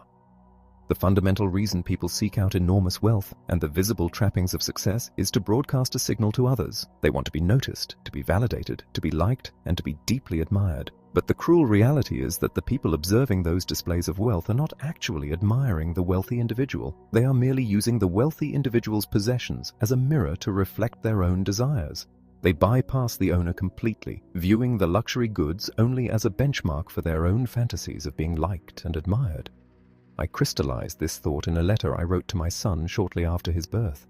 I wanted to warn him about the deceptive allure of materialism. I told him that as he grew older, he would inevitably feel a powerful urge to acquire the heavy gold watch, the sprawling mansion, and the deafening sports car. I cautioned him that he would seek these things under the false assumption that they would automatically yield the respect and admiration of his peers. But I promised him, with the certainty of first-hand experience, that such acquisitions almost never achieve their intended goal, especially not from the very people whose genuine respect he desires. Standing on the hot pavement outside that hotel, watching the wealthy patrons pull up in their $250,000 toys, I began to see the situation with profound clarity. These drivers would notice the valets and the pedestrians stopping to stare. They would see the dropped jaws and the wide eyes, and they would undoubtedly feel a surge of pride. They genuinely believed that they were the objects of our admiration, but they were entirely oblivious to the truth. They had no idea that I did not care about them in the slightest. They had purchased a monumentally expensive machine under the assumption that it would elevate their personal status, completely unaware that the onlookers were ignoring them entirely, too busy imagining themselves holding the steering wheel. This exact same psychological illusion extends far beyond the realm of automobiles. Does it apply to those residing in palatial, multi-million-dollar estates? Without a doubt. Does it hold true for those wearing bespoke jewelry or walking around in designer clothing? Absolutely. The items change, but the paradox remains completely intact. The wearer believes the item brings them closer to others, while the observer simply uses the item to fuel their own independent vanity. This is not a blanket condemnation of wealth. It is not a moral crusade demanding that everyone take a vow of poverty and abandon the desire for beautiful things. I personally appreciate financial success, and I genuinely admire magnificent cars. The vital lesson here is a subtle but monumental recalibration of expectations. We must recognize that the human desire to be respected and admired is a universal trait. However, attempting to purchase that respect by acquiring expensive luxury goods will yield a fraction of the emotional return on investment that you anticipate. If your ultimate objective is to cultivate deep, authentic respect and admiration from those around you, you must be incredibly deliberate about the currency you use to buy it. You cannot buy it with a customized engine or a high-end zip code. True admiration is forged through the quiet, consistent application of character. Humility, unwavering kindness, and a genuine sense of empathy will always generate more profound, enduring respect than horsepower ever could. Wealth is what you don't see. There is a profound irony embedded in the nature of money. It is this: true wealth is precisely the portion of it that remains unseen. Think back to the mid-2000s in Los Angeles, a period and place where presenting an affluent, polished exterior seemed as necessary as drawing breath. As a valet working the hotel circuit, I saw an endless parade of luxury. When a gleaming, high-end sports car rolled up to the curb, the natural human instinct was to assume the person behind the wheel was phenomenally successful. Even if the driver was just a blur behind tinted glass, the vehicle itself broadcasted an aura of immense wealth. However, pulling back the curtain on these individuals often revealed a completely different reality. Many of these drivers were enjoying merely modest professional success, yet they were dedicating a massive, suffocating percentage of their monthly paychecks just to afford the car. There was one regular patron, a guy about my age, who we can call Roger. I had absolutely no clue how Roger made a living, but his vehicle of choice was a striking late-model Porsche. For most onlookers, that singular piece of metal and machinery was all the evidence required to classify him as a formidable success. Then, one afternoon, Roger pulled into the valet stand driving a dilapidated, aging Honda. He drove the same Honda the following week and the week after that. Curiosity eventually won over, and I asked him what had happened to his beautiful Porsche. Without a single ounce of embarrassment or hesitation, he admitted that he had defaulted on his loan and the bank had repossessed it. He delivered this information as casually as if he were discussing a minor hiccup in a football game. Every grand assumption that onlookers had crafted about his financial prowess was entirely manufactured, and the sobering reality is that society is completely populated by Rogers. When you observe someone steering a $100,000 automobile down the street, you might be looking at someone who is genuinely wealthy. But the only undeniable mathematical fact you possess about their financial state is that they have $100,000 less in the bank, or $100,000 more in crippling debt than they did before the keys were handed to them. That is the entire scope of the data. Human beings naturally assess the financial success of others based entirely on visual evidence, because the visual evidence is all we are permitted to access. We are not handed an individual's brokerage statements or allowed to peek at their tax returns. We are forced to rely on the external architecture of their lives, the square footage of their home, the designer labels on their clothing, the curated, sun-drenched photographs of their exotic vacations. Modern economic systems are essentially built upon a sprawling industry dedicated to helping people craft the illusion of success long before they actually achieve it. But we must strip away the illusion and recognize the fundamental truth. Wealth is the luxury vehicle that was never driven off the lot. It is the brilliant diamond that remains in the jeweler's showcase. It is the first-class airline upgrade that was politely declined, and the expensive watch that was left unpurchased. Wealth is the accumulation of financial assets that have deliberately not been converted into tangible, visible goods. This is incredibly counterintuitive for the human mind to process. We struggle to contextualize what we cannot visually confirm. Several years ago, a prominent global pop star found herself teetering on the edge of complete financial ruin after burning through an astronomical fortune. In the fallout, she filed a lawsuit against her financial advisor, blaming him for the collapse. The advisor's defense was a masterclass in blunt reality. Was it genuinely necessary, he asked, to explicitly inform her that if she spent all her money on expensive things, she would ultimately be left with the expensive things instead of the money? It is a comical exchange, but it underscores a vital psychological blind spot. People absolutely do need to be reminded of this reality. When an individual declares, "I want to be a millionaire," the true translation of their desire is almost always, "I want to spend $1 million." And spending $1 million is the exact, literal opposite of actually being a millionaire. The financial commentator Bill Mann captured this perfectly when he noted that the absolute fastest way to feel rich is to go out and buy extravagant things. But the only way to actually become rich is to spend the money you have and ruthlessly avoid spending the money you do not have. While Mann's advice is flawless, we must push the concept even further. The solitary mechanism for achieving wealth is choosing not to spend the money that is currently in your possession. This is not merely a strategy for accumulating wealth, it is the literal defining characteristic of wealth itself. It is absolutely crucial to establish a hard boundary between the concepts of being rich and being wealthy. This is not just wordplay or academic semantics. Blurring the lines between these two states is the genesis of an immeasurable number of devastating financial tragedies. Being rich simply denotes a high level of current income. The person driving the $100,000 car is, by definition, rich. Even if they finance the vehicle up to their eyeballs, their monthly cash flow must be substantial enough to cover the massive loan payments. The same logic applies to individuals residing in sprawling, manicured estates. Rich people are incredibly easy to identify because they typically go out of their way to ensure their richness is impossible to ignore. Wealth, however, operates in the shadows. It is the income that was never spent. It represents an option, a coiled spring of potential energy that has not yet been released.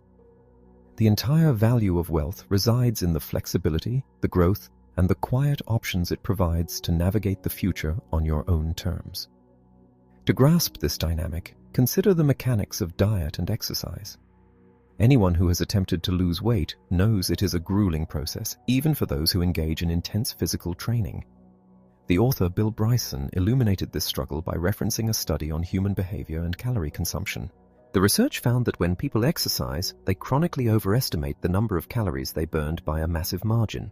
Believing they have achieved a massive physical deficit, they proceed to consume a meal that contains roughly double the calories they actually worked off. A grueling workout can be instantly neutralized by a moment of indulgence. Exercising is exactly like being rich. You put in the effort, you see a result, and your immediate psychological response is, "I have worked hard, I earned this, and now I deserve to reward myself."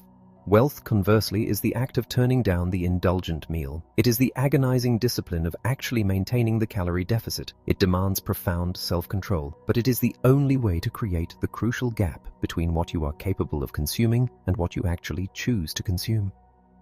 Over time, that quiet, uncelebrated gap is what accrues into lasting success. The fundamental crisis we face in personal finance is that the world is overflowing with highly visible role models for being rich, but is virtually devoid of role models for being wealthy. Undoubtedly, there are wealthy individuals who eventually choose to purchase beautiful, expensive things. But when we observe those individuals, we are only seeing the outer layer of their richness. We are not seeing their underlying wealth. We observe the private school they chose for their children, but we cannot see the decades of disciplined contributions to their investment portfolios. We see the beautiful home they purchased, but we are completely blind to the far more extravagant home they could have easily afforded but actively chose to walk away from. The tragedy is that most people, at their core, do not actually want to be rich. What they truly desire is to be wealthy. They crave the autonomy, the profound flexibility, and the lack of anxiety that only unspent assets can provide. Yet society has so deeply conditioned us to believe that the entire purpose of having money is to visibly spend it that we completely miss the quiet restraint required to achieve our true goal. Because we cannot see restraint, we cannot easily learn from it. Human beings are exceptional at learning through imitation. But how do you imitate a behavior that is entirely invisible? When Ronald Read, the unassuming rural janitor, passed away and his multi-million-dollar estate was revealed, the world suddenly adopted him as the ultimate financial hero. He was celebrated across every media platform. But it is vital to remember that absolutely no one viewed Ronald Read as a financial role model while he was alive. His magnificent success was entirely hidden, even from the people who saw him sweep floors every single day. Imagine trying to master the craft of writing if you were completely prohibited from ever reading a book. How would you study the rhythm of a sentence? Where would you find your inspiration? How could you possibly absorb the nuanced techniques of the masters? It would take a difficult task and render it virtually impossible. This is the exact handicap we face when attempting to build wealth. We are trying to master a discipline where the greatest triumphs are intentionally hidden from view. You must continuously remind yourself that the world is heavily populated by individuals who appear entirely modest but possess impenetrable wealth, just as it is populated by individuals who appear fabulously rich but are living on the terrifying razor's edge of total insolvency. When you evaluate the success of others and when you construct the framework for your own ambitions, this invisible reality must guide your judgment. If true wealth is simply the money you do not spend, the obvious next question is how to cultivate the discipline to achieve it. Save money. Let us embark on a rather unusual endeavor. Let me attempt to convince you to save your money. It might seem like a strange task. After all, does anyone actually need to be persuaded to save? My observation is that, overwhelmingly, yes they do. Once people cross a certain threshold of basic income, they tend to fracture into three distinct camps. There are those who naturally save. There are those who genuinely believe they cannot possibly save. And finally, there are those who simply do not believe they need to save. For those residing in the latter two camps, this argument is specifically for you. The first and most vital concept to grasp, one that is remarkably simple yet chronically overlooked, is that accumulating wealth has very little to do with your baseline income or your sheer investment prowess. It has almost everything to do with your savings rate. To understand this, consider a historical parallel regarding the sheer power of efficiency. During the 1970s, the global economy faced a terrifying prospect. It appeared the world was rapidly running out of oil. The mathematical calculation seemed bleak. Industrialized nations were consuming vast amounts of petroleum, the global economy was expanding, and the physical ability to extract oil from the earth simply could not keep pace with the insatiable demand. Yet, humanity did not run out of oil. We survived the crisis, but not primarily because we suddenly discovered massive new subterranean reserves or drastically improved our drilling technologies. We conquered the crisis by fundamentally altering our consumption. We began engineering vehicles, constructing factories, and designing homes that were vastly more energy efficient. We expanded our functional energy wealth not by magically summoning more energy, but by drastically reducing the amount of energy we required to operate our daily lives. The critical lesson here is one of control. Discovering new energy reserves is a chaotic process left largely to the whims of geology, geography, and geopolitical stability. It is entirely outside the realm of personal control. However, becoming more efficient with the resources we already possess is an active choice. Deciding to purchase a more efficient vehicle or improve the insulation of a home carries a guaranteed success rate. This exact dynamic governs our personal finances. Generating staggering investment returns can certainly make you wealthy, but relying on the market to deliver those returns is a gamble shrouded in absolute uncertainty. You cannot control whether an investment strategy will flourish, how long a bull market will persist, or whether the global economy will cooperate with your projections. Conversely, your personal savings rate and your capacity for frugality are the financial equivalents of energy efficiency. They are entirely within your sphere of control. They carry a 100% probability of being exactly as effective tomorrow as they are today. If you conceptualize wealth accumulation as a process that strictly requires an enormous salary or miraculous stock market returns, the path forward will inevitably feel daunting, precarious, and entirely dependent on the whims of fate. But if you view wealth as a byproduct of your own personal efficiency and disciplined restraint, your financial destiny suddenly becomes entirely clear and manageable. At its core, wealth is nothing more than the accumulated surplus that remains after you have subtracted your spending from your earnings. Because you can forge lasting wealth without a massive income, but have absolutely zero chance of doing so without a robust savings rate, it becomes glaringly obvious which metric demands your attention. Furthermore, the true value of your wealth is entirely relative to your specific needs. Imagine a scenario where you and I possess the exact same net worth. Suppose you are an inherently superior investor capable of generating a 12% annual return, while I can only muster an 8% return. Mathematically, you have the advantage. However, suppose I have mastered the art of being deeply fulfilled with significantly less money, while your lifestyle desires continually escalate to match the growth of your portfolio. In this scenario, I am actually in a far superior financial position despite my mediocre investment skills. I am extracting vastly more utility and peace of mind from my assets because my needs are smaller. We witness immense amounts of human capital, millions of hours of agonizing research, and billions of dollars in professional fees, dedicated to squeezing out an extra fraction of a percent in investment returns. Yet there are often massive pockets of unnecessary lifestyle bloat within those same individuals' finances that could be eliminated with a fraction of the effort, yielding a far greater net benefit. This brings us to a profound psychological realization. Past a certain baseline of necessary income, the vast majority of what you believe you need is simply whatever sits beneath your ego. Every human requires the fundamental basics of survival: food, shelter, and clothing. Once those are secured, we naturally seek a layer of comfortable basics, and perhaps beyond that, a reasonable amount of entertainment and enrichment. However, spending that extends far beyond a modest level of material comfort is almost entirely driven by ego. It is the act of spending money specifically to broadcast to the outside world that you possess money. When you reframe your perspective in this manner, you realize that the most potent tool for increasing your savings is not securing a massive raise at work. It is elevating your personal humility. You must define your savings as the mathematical gap between your ego and your income. When you recognize this, it perfectly explains why so many individuals pulling in staggering salaries save absolutely nothing. They are locked in a relentless, exhausting daily battle to extend their visible status markers to their absolute limits, desperately trying to match the spending habits of peers who are doing the exact same thing. The individuals who achieve enduring, unbreakable financial success are rarely those with the highest incomes. They are the ones who have cultivated a profound indifference to the superficial judgments of others. Therefore, your ability to save is infinitely more adaptable than you might assume. You can create savings merely by choosing to spend less. You can easily spend less if you simply desire less. And you will inevitably desire less the moment you stop caring about what other people think of your lifestyle. Another deeply ingrained misconception is the belief that you must have a specific, tangible goal in order to save. People naturally save for a down payment on a house, a new vehicle, or their eventual retirement. These are wonderful objectives, but saving does not require a designated target. You can, and absolutely should, save simply for the sake of saving.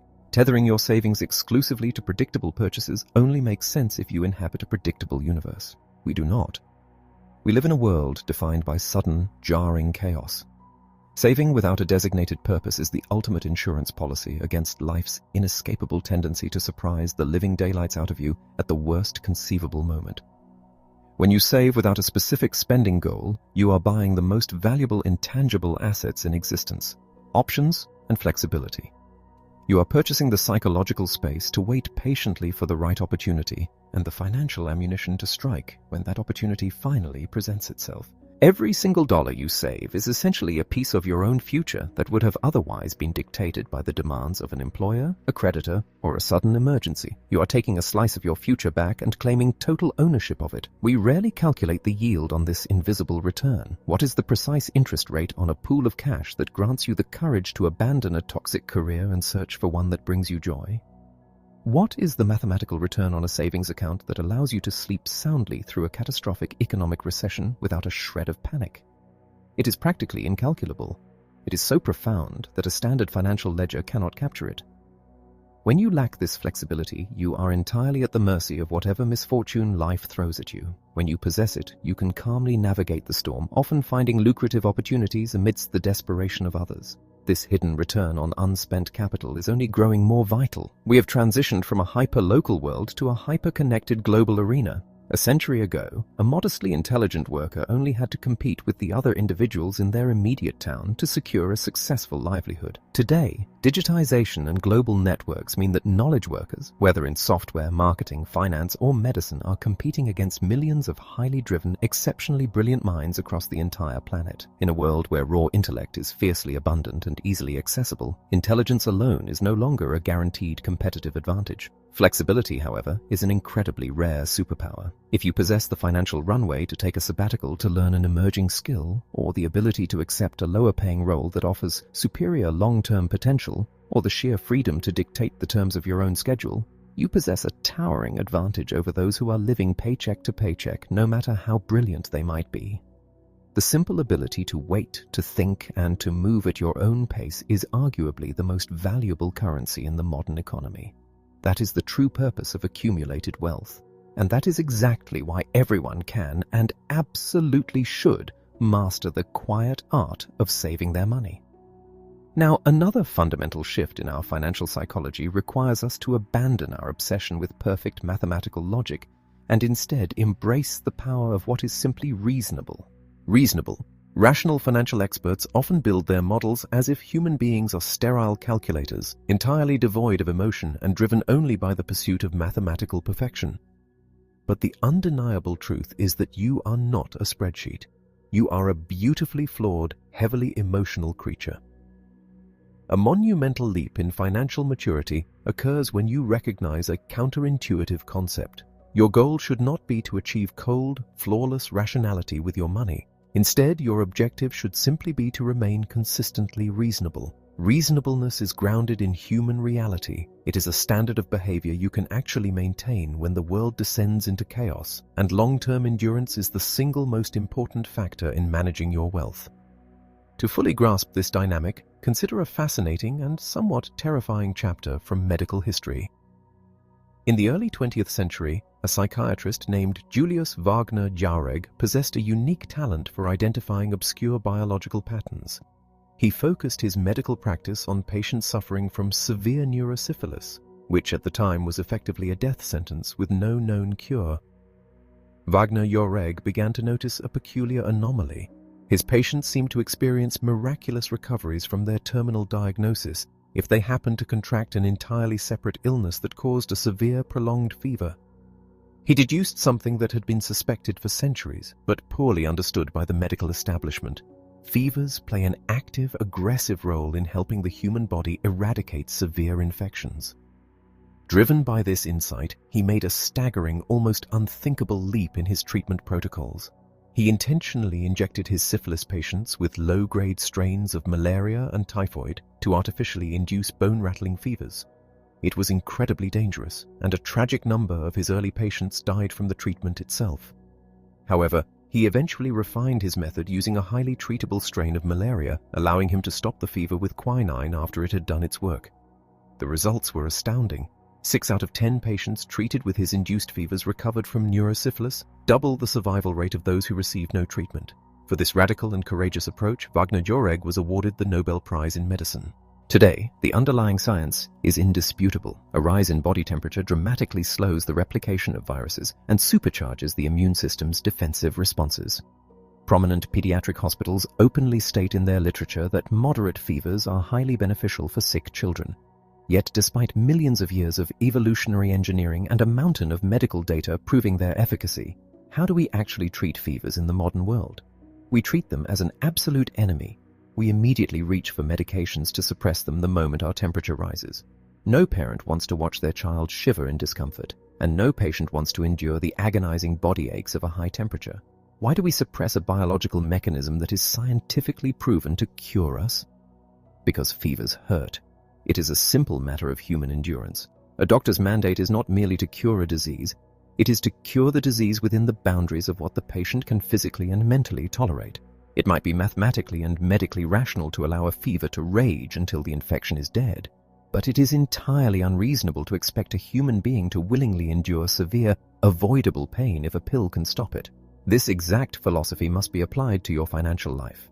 The academic world of finance is utterly obsessed with uncovering the mathematically optimal investment strategy. However, in the trenches of the real world, human beings do not actually want the mathematically perfect strategy. They want the strategy that maximizes their ability to sleep soundly at night. Consider the legendary economist Harry Markowitz, who won a Nobel Prize for pioneering the mathematical framework that dictates the exact trade-off between risk and reward in a portfolio. One might assume his personal finances were a masterpiece of complex algorithms. Yet, when asked how he invested his own money during the era he was designing these revolutionary models, his answer was brilliantly grounded. He explained that he envisioned the profound grief he would feel if the stock market soared and he missed out, balanced against the crushing regret he would feel if the market collapsed and he lost everything. To minimize his potential for future regret, he simply split his money exactly down the middle, half in stocks, half in bonds. A perfectly rational investor makes decisions based solely on sterile data and probabilities. But a reasonable investor operates in the real world. They make decisions while sitting at the dinner table looking into the eyes of a spouse they do not want to disappoint. They make choices while navigating their own deep-seated insecurities and the social pressures of keeping up with their peers.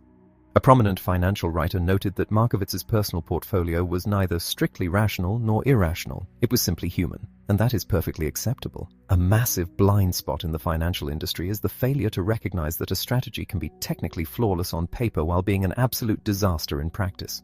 Several years ago, a pair of esteemed university researchers published a paper arguing that young investors should heavily utilize margin, borrowing $2 for every $1 they own, to aggressively buy stocks for their retirement. The researchers' mathematical models proved that even if a catastrophic market crash entirely wiped out the young investor's account, they would still end up vastly wealthier by retirement age, provided they dusted themselves off, immediately borrowed more money, and blindly continued the leveraged strategy the very next day. The mathematics of their study were flawless. The logic was completely rational. Yet the strategy is absurdly unreasonable. There is no normal human being on the planet who could watch their entire life savings evaporate in a leveraged market crash and feel so emotionally unbothered that they immediately resume the exact same strategy the following morning. They would be utterly traumatized. They would likely abandon the stock market entirely and perhaps sue their financial advisor. The researchers calculated a massive increase in theoretical wealth, but they factored in zero room for the devastating emotional toll of total ruin. There is actually a powerful, mathematically sound argument for embracing strategies that appear slightly irrational. Consider the concept of loving your investments. The financial industry treats emotionless detachment as the ultimate badge of honor. But if being completely detached from your investments means you are more likely to abandon them the moment they underperform, your supposed rationality is actually a massive liability. The investor who feels a genuine emotional connection to the companies they own, perhaps they deeply admire the company's mission, its products, or its leadership, possesses a hidden superpower. That affection provides the vital psychological endurance necessary to weather the inevitable lean years. When the market turns hostile, the emotional bond prevents them from yielding to panic. And since the greatest financial returns are entirely dependent on staying invested for decades, whatever emotion keeps you in the game provides a quantifiable mathematical advantage. We see this preference for the reasonable over the rational everywhere. It is technically irrational for investors to overwhelmingly buy stocks from their own home country while ignoring the vast majority of the global market. But investing is effectively the act of placing your hard-earned survival money into the hands of strangers. If buying familiar domestic companies gives you the comfort required to actually take that leap of faith, it is a profoundly reasonable choice. Similarly, making economic forecasts about the coming year is an exercise in utter futility, yet we all do it because waking up every morning and accepting that the future is entirely chaotic and unknowable is a terrifying way to live. Forecasting provides a comforting illusion of control, which is a deeply reasonable human desire. Even the titans of the industry yield to this reality. Jack Bogle spent his entire magnificent career crusading against the high fees of actively managed mutual funds, championing the simple, undeniable math of low-cost passive index funds. Yet he personally invested a portion of his own wealth into a high-fee, actively managed fund operated by his own son. When questioned about this blatant contradiction to his life's work, Bogle offered a masterclass in reasonableness. He explained that we do certain things simply for family, and that while it might not be theoretically consistent, human life is rarely consistent. When you abandon the exhausting pursuit of cold, flawless rationality and instead aim to be predictably, consistently reasonable, you grant yourself the grace to be human. You adopt a financial posture that bends but does not break, ensuring you survive long enough to experience the ultimate rewards of patience. Surprise! A profound paradox lies at the heart of how we attempt to navigate our financial futures. We rely on the study of history as our primary map for what is to come. We meticulously analyze past market cycles, economic recessions, and the historical returns of various asset classes.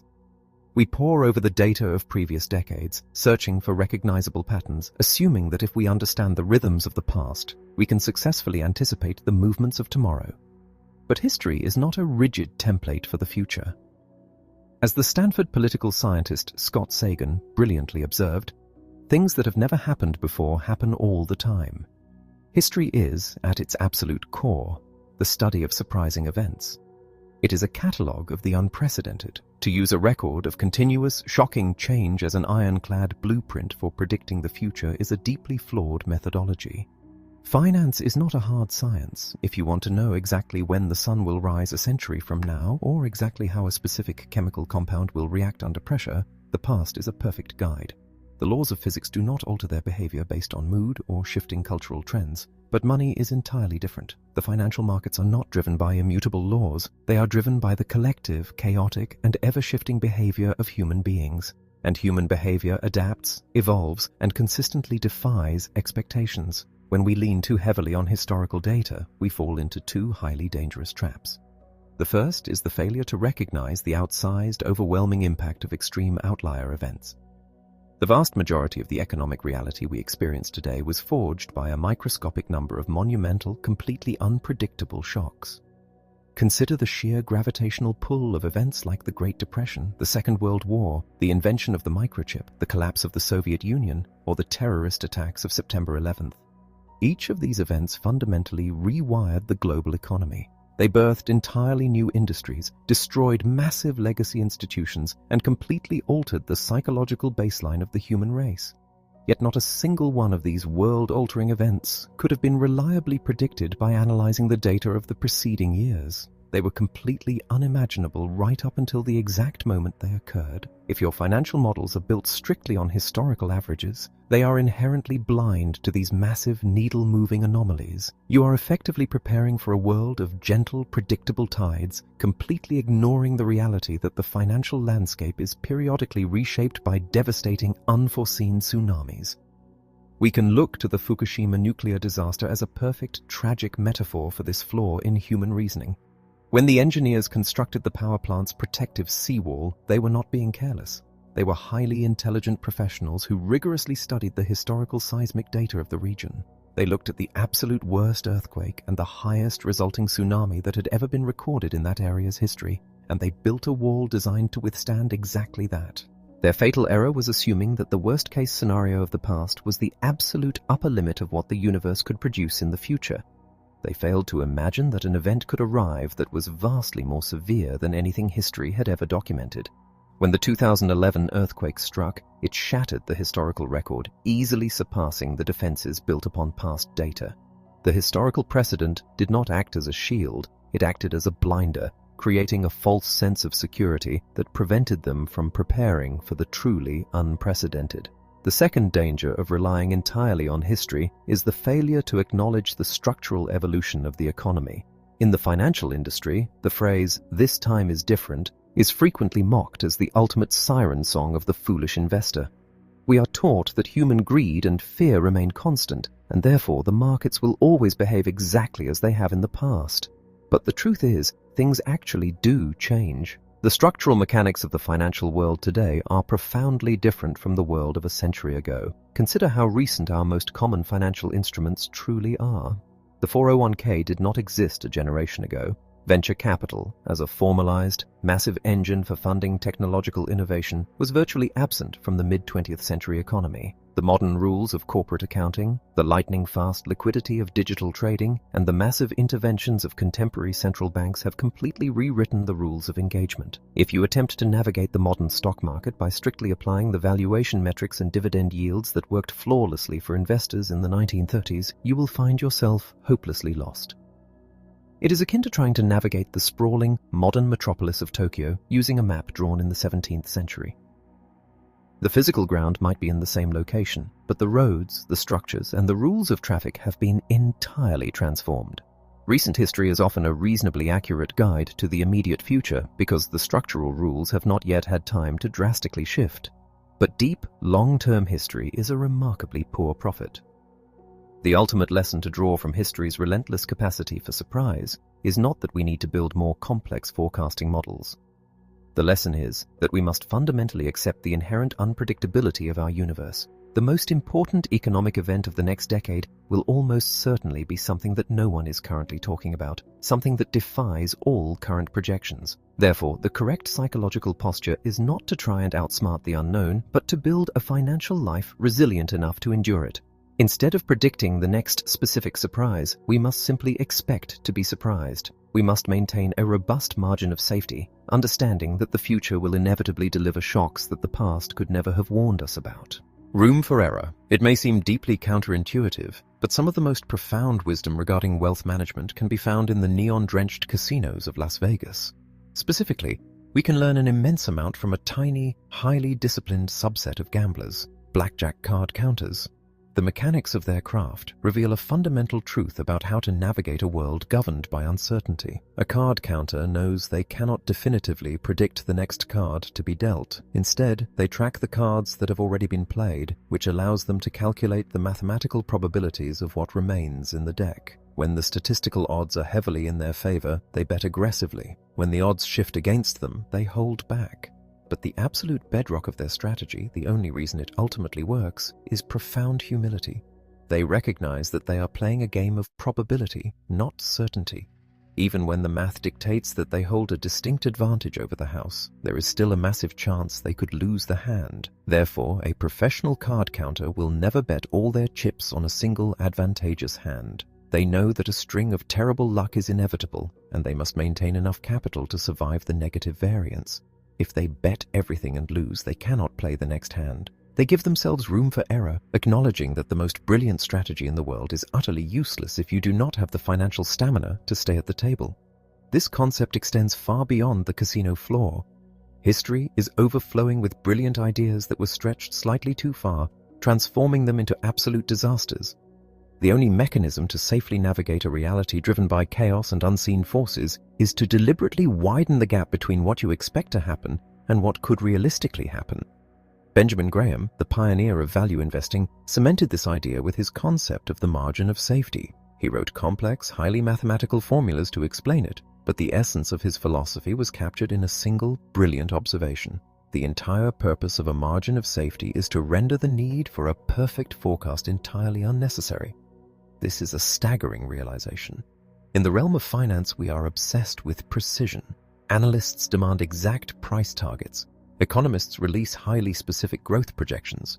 Investors obsess over the exact date they can retire.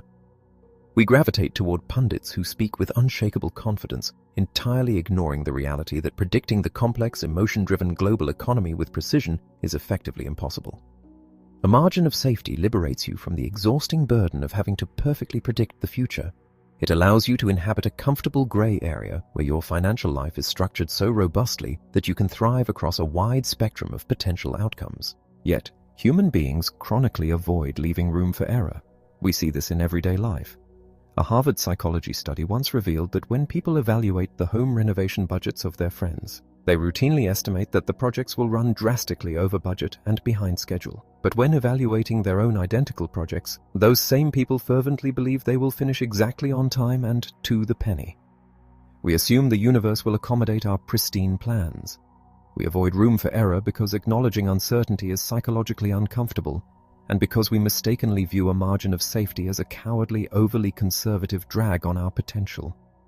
But a true margin of safety is not a surrender to fear. It is the ultimate tool for capturing enormous upside. The most monumental gains in wealth take a tremendous amount of time to compound. Therefore, the individual who maintains a massive, seemingly inefficient cushion of cash possesses a towering advantage over the hyper-leveraged investor. The cushion allows them to endure the inevitable economic collapses without being forced to liquidate their investments at a staggering loss. The most successful entrepreneurs in history implicitly understood this. When Microsoft was in its infancy, Bill Gates established a fiercely conservative baseline. He demanded that the company always hold enough cash in the bank to cover an entire year of payroll, even if they did not generate a single cent of revenue. Warren Buffett echoed this exact sentiment during the depths of the 2008 financial collapse, promising his shareholders that he would always manage his empire with excess liquidity, stating flatly that he would never sacrifice a single night of peaceful sleep for the chance to squeeze out an extra fraction of profit. Applying this philosophy to your own life requires evaluating a few distinct vulnerabilities. The first is market volatility. If you look at a spreadsheet, you might logically conclude that you could financially survive a 30% drop in the stock market. Your assets would shrink, but your daily cash flow would theoretically remain intact. However, a spreadsheet cannot simulate the devastating emotional toll of watching a third of your life savings evaporate into thin air. It cannot measure the sheer physical exhaustion of financial panic, nor the pressure it places on a marriage. Your intellectual capacity to endure a market crash is often vastly larger than your emotional capacity. If your plan does not account for this emotional breaking point, you will likely abandon your strategy at the absolute worst possible moment. The second area requiring immense room for error is your timeline for retirement. We often build our retirement models by projecting the historical average of the stock market far into the future. But what if the global economy fundamentally slows down? What if the decade you plan to retire perfectly coincides with a devastating, prolonged bear market? What if a sudden medical catastrophe requires you to liquidate your portfolio in your 30s? If your entire financial future rests on the assumption that the market will behave exactly as it has in the past, your plan is dangerously fragile. To combat this, you must engineer a buffer into your expectations. When I map out my own financial future, I deliberately assume that my investment returns will be significantly lower than the historical average. By lowering my expectations, I am forced to save more heavily today. This is my margin of safety. If the future is far bleaker than the past, I have built enough padding to still achieve my goals. And if the future happens to perfectly mirror the prosperous past, I will simply be pleasantly surprised. As Charlie Munger astutely noted, the most reliable path to happiness is deliberately aiming low. There is a sinister cousin to the lack of room for error, which is the willingness to accept ruinous downside simply because the upside is highly probable. Imagine playing a game of Russian roulette. The mathematical odds are overwhelmingly in your favor. You have an 83% chance of pulling the trigger and being perfectly fine. But no sane person would play because the chance of failure carries a consequence that is absolutely irreversible. In finance, leverage is the bullet in the chamber. Taking on massive amounts of debt to amplify your returns is an incredibly seductive strategy because, during normal economic conditions, it works brilliantly. Real estate generally appreciates. The stock market generally rises. But when you are highly leveraged, a routine, temporary market decline, the normal breathing of a capitalist system, transforms into total annihilation. If a heavily indebted investor is wiped out in a crash, they do not just lose their current money, they are permanently ejected from the game. They are entirely stripped of the ability to buy cheap assets during the subsequent recovery. To survive, your financial posture must be distinctly barbelled. You must take calculated risks to propel your wealth forward, but those risks must be anchored by a foundation of absolute terrified conservatism. You can only reap the rewards of risk if you ensure that the downside cannot fundamentally destroy you. Finally, a margin of safety is the only defense against the unimaginable. During the grueling winter of 1942, in the midst of the Second World War, a heavily armored German tank division sat in reserve outside the ruins of Stalingrad. When the call came for the tanks to deploy to the front lines, a staggering reality emerged. Nearly all of the massive machines were completely inoperable. Engineers frantically searched for the cause, only to discover that during the weeks of idleness, ordinary field mice had crawled into the engine compartments and entirely chewed through the electrical insulation. The German military possessed the most fearsome, technologically advanced weaponry on the planet. Yet, it was completely paralyzed by rodents. No military engineer mapping out the grand strategy of a global conflict factors in the threat of field mice. It is utterly absurd. But the world is inherently absurd, and history is overwhelmingly driven by extreme outlier events that nobody could have possibly predicted. You can meticulously prepare for every foreseeable economic risk, recessions, inflation, political instability. but you cannot prepare for what you cannot imagine. The only universal shield against the unimaginable is to rigorously avoid single points of failure. In engineering, critical systems have redundant backups. If an airplane loses an engine, it can still fly. If a bridge loses a cable, it does not collapse. In personal finance, the most dangerous single point of failure is relying exclusively on a weekly paycheck to fund your survival, without a robust pool of unallocated savings. When you save money simply for the sake of saving, without a designated house, car, or vacation in mind, you are building a redundant system. You are constructing a fortress against the bizarre, unprecedented shocks that will inevitably cross your path.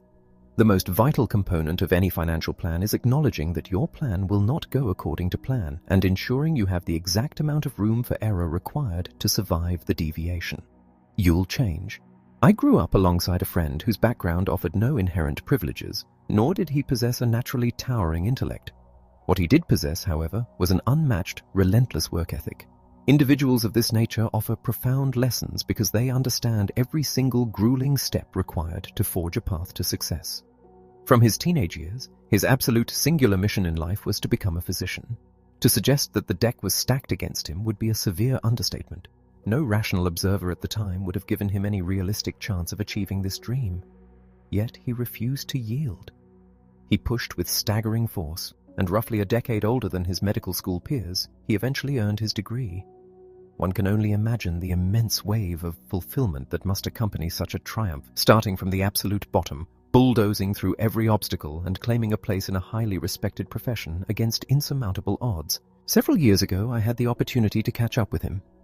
As we reconnected, I began to ask how everything was going, expecting to hear stories of triumph. Before I could even finish my sentence, he abruptly cut me off. He described his profession as utterly awful. He repeated it, emphasizing his disdain.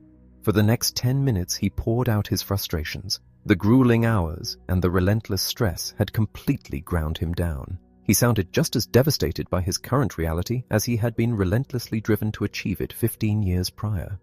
This brings us to a fundamental underpinning of human psychology. We are exceptionally poor forecasters of our future selves.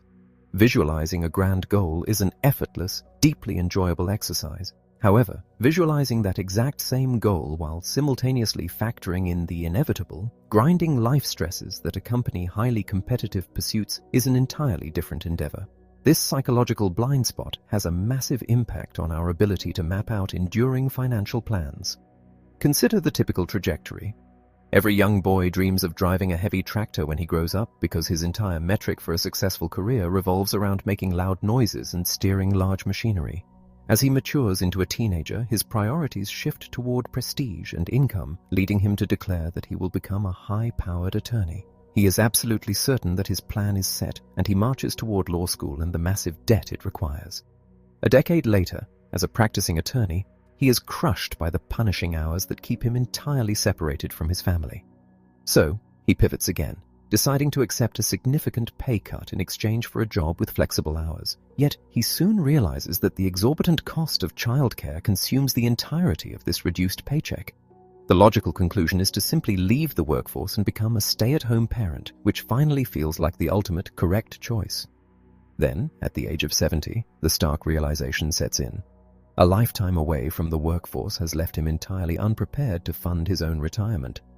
This winding, fractured trajectory is the reality for a massive portion of society. Federal data indicates that only a tiny fraction of college graduates actually end up working in a field related to their academic major, and a staggering percentage of stay-at-home parents hold advanced degrees.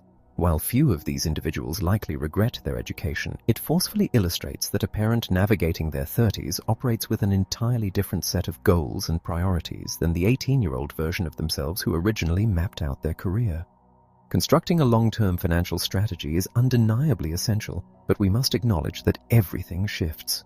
The world around you will inevitably transform, and more importantly, your own internal desires will constantly evolve.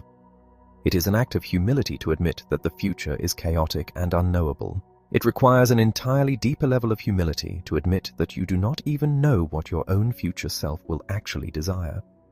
Psychologists refer to this phenomenon as the end-of-history illusion. It describes the fascinating human tendency to look back and keenly recognize how drastically we have changed in the past, while simultaneously believing that our current iteration is our final, ultimate form. We wrongly assume that our current personality, our current values, and our current goals will remain locked in place for the rest of our lives. As the Harvard psychologist Daniel Gilbert astutely observed, we spend every stage of our lives making monumental decisions that will profoundly dictate the existence of the people we are eventually going to become. And when we finally become those people, we are frequently unhappy with the choices our past selves made for us. Young adults spend small fortunes attempting to surgically remove the tattoos that their teenage selves paid to acquire. Middle-aged individuals rush into grueling divorces to escape the marriages their young adult selves sprinted into. Older adults work tirelessly to shed the material burdens and physical habits that their middle-aged selves worked so aggressively to accumulate. We walk through life harboring the illusion that our personal history has just crossed the finish line and we will never change again. Research consistently proves that whether you are 18 or 68, you will chronically underestimate how much you will evolve in the decades to come. This reality poses a severe threat to any long-term financial plan. The legendary investor Charlie Munger frequently notes that the paramount rule of compound interest is to never interrupt it unnecessarily. But how can you possibly avoid interrupting a lifelong financial strategy, whether it involves your career, your investments, or your budgeting, when the very things you want out of life continuously change? It is an agonizingly difficult puzzle. Individuals who achieve legendary financial success, like the humble janitor Ronald Read or the oracle Warren Buffett, often do so because they possess the rare ability to execute the exact same strategy for decades on end, granting the mathematics of compounding the uninterrupted time it requires to perform miracles. But the vast majority of us undergo such profound personal evolutions that we simply do not want to execute the exact same strategy for a lifetime. Instead of navigating one seamless 80-year trajectory, our financial lives are broken down into distinct, often contradictory 20-year chapters. I know young individuals who intentionally adopt lives of severe austerity, earning very little but finding genuine, profound happiness in their simplicity. Conversely, I know individuals who labor to the point of exhaustion to fund extravagant, luxurious lifestyles, and they too are entirely satisfied with their arrangement. However, both of these extremes carry immense, hidden risks. The ascetic individual risks arriving at middle age with a family, suddenly realizing they lack the capital to provide for them or to fund a dignified retirement. The workaholic risks reaching the end of their career, haunted by the crushing regret that they sacrificed their youth and physical vitality to a sterile cubicle. There is no flawless solution to this dilemma. You cannot simply instruct a 5-year-old that the legal profession is a wiser economic choice than operating a tractor. They simply lack the capacity to process that reality. However, when we lay the foundation for our long-term decisions, there are two crucial principles we must embrace to mitigate the damage of our inevitable evolution. First, we must ruthlessly avoid the absolute extremes of financial planning, structuring your life under the assumption that you will forever be content with a poverty-level income, or conversely, committing to an endless grind of 80-hour workweeks in the pursuit of maximum wealth drastically escalates the probability of future regret. The mechanism that powers the end-of-history illusion is human adaptability. We eventually acclimate to almost any circumstance. Therefore, the perceived benefits of an extreme lifestyle, whether it is the peaceful simplicity of owning almost nothing or the intoxicating thrill of purchasing everything, will inevitably fade over time as they become our baseline normal. But while the thrill fades, the negative consequences of those extremes become permanent, enduring scars. The inability to afford medical care in retirement, or the agonizing realization that you prioritized a corporate title over watching your children grow, are regrets that do not easily wash away. Regret is a particularly toxic financial emotion because it often causes us to violently abandon our previous plans, forcing us to sprint in the opposite direction, taking on reckless risks in a desperate bid to make up for lost time. Compounding demands endurance. It requires a strategy robust enough to survive for decades. Therefore, maintaining a sense of balance at every stage of your life is the ultimate defense against future regret. Striving for a career that offers moderate savings, a moderate commute, moderate free time, and moderate hours with your family drastically increases your emotional capacity to stick with a plan over the long haul, far more than allowing any one of those metrics to dominate your existence. Second, We must learn to gracefully accept the reality of changing our minds. Some of the most profoundly miserable professionals in the world are those who remain tethered to a career purely out of loyalty to a decision they made when they selected a college major at the age of 18.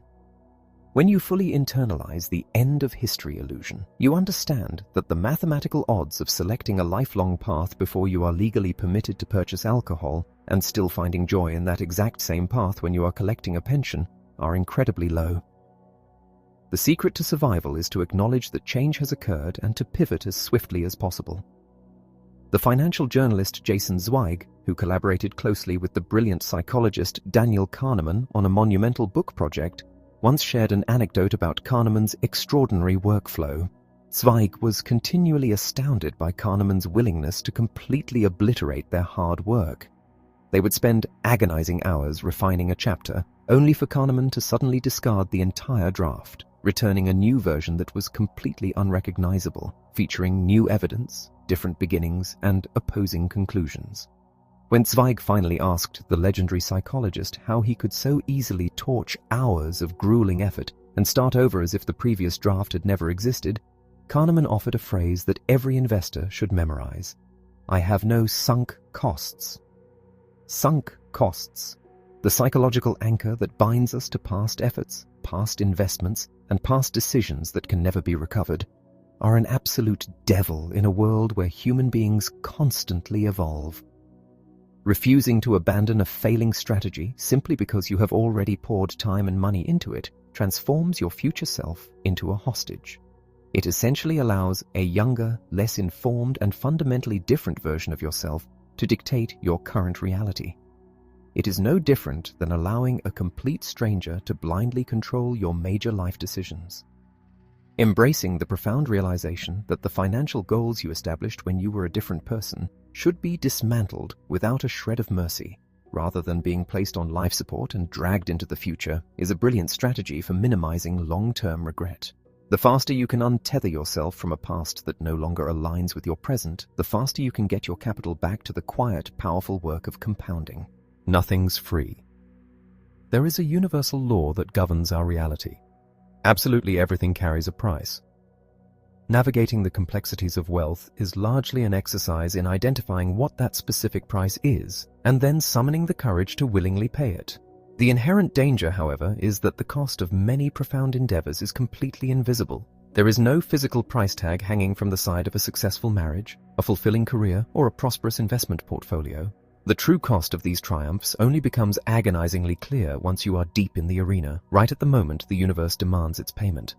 To grasp this dynamic, we can look to the staggering rise and catastrophic fall of General Electric. At the dawn of the 21st century, GE stood as the undisputed titan of global capitalism, commanding a valuation that dwarfed nearly every other enterprise on the planet. It was the gold standard of corporate aristocracy. Yet, as the 2008 financial crisis swept across the globe, GE's sprawling empire began to violently fracture.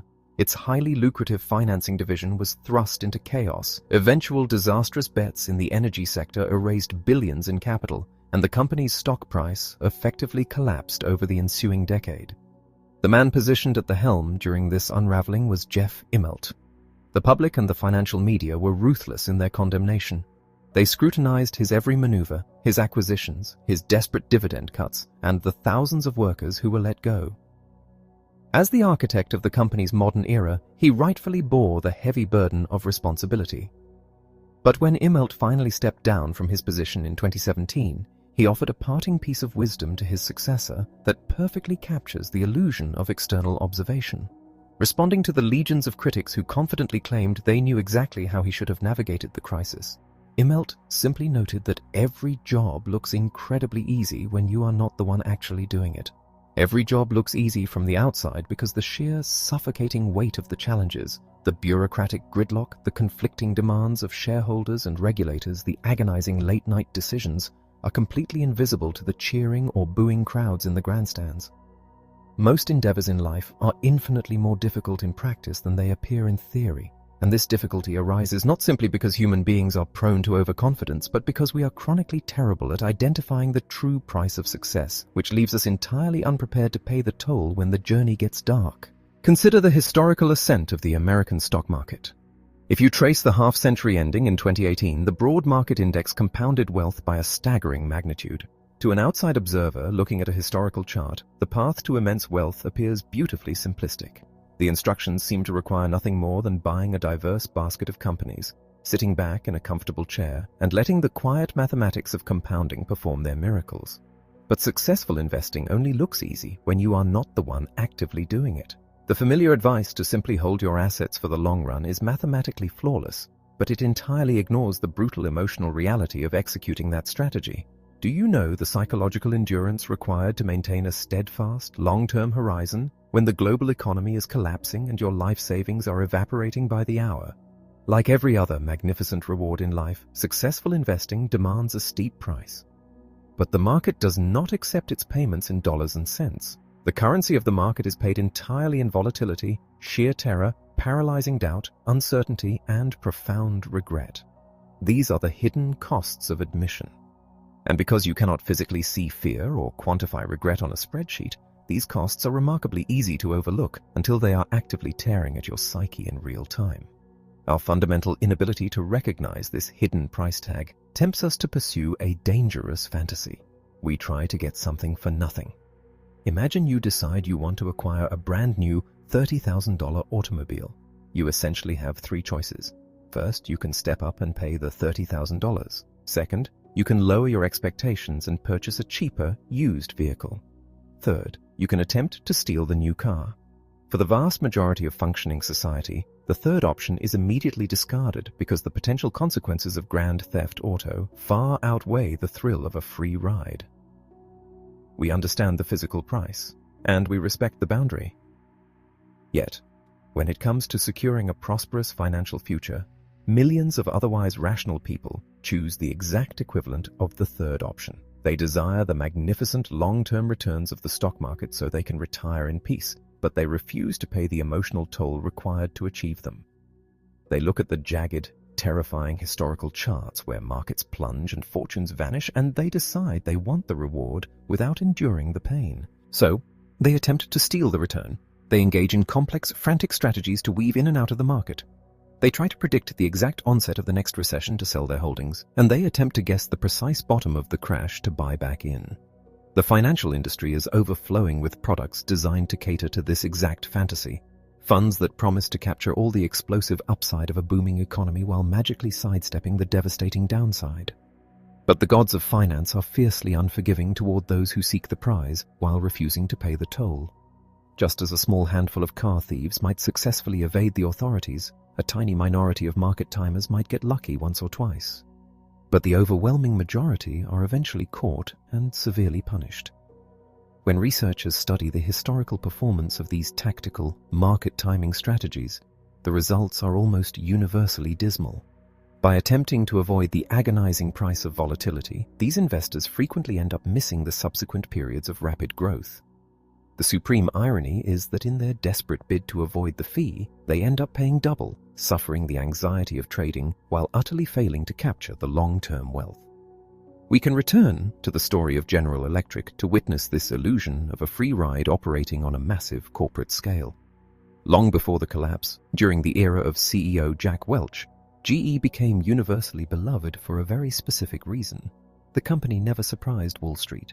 If financial analysts predicted the company would earn 25 cents a share in a given quarter, Welch's immense conglomerate would magically report exactly 26 cents, regardless of whether the broader global economy was flourishing or floundering. Welch famously orchestrated these flawless numbers through highly aggressive, complex accounting maneuvers, pulling revenue from the future into the present to seamlessly fill any gaps. He effectively engineered an environment where GE's shareholders never had to pay the painful price of uncertainty.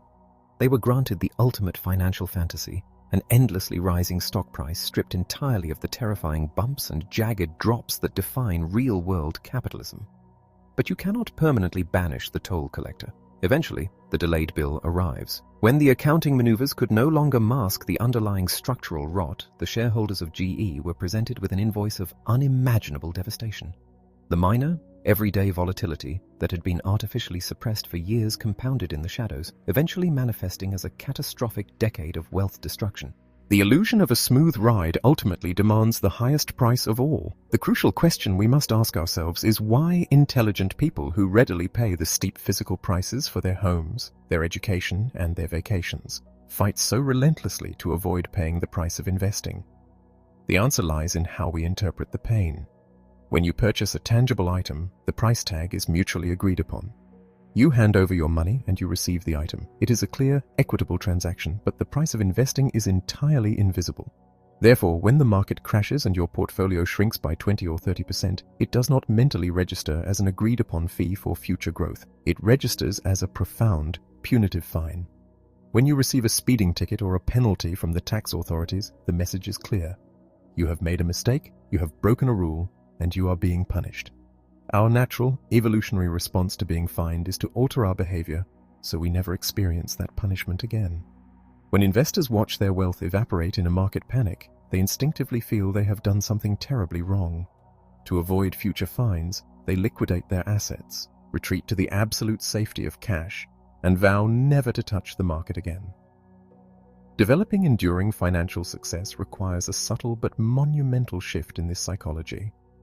You must train your mind to view market volatility not as a punitive fine, but as a standard admission fee.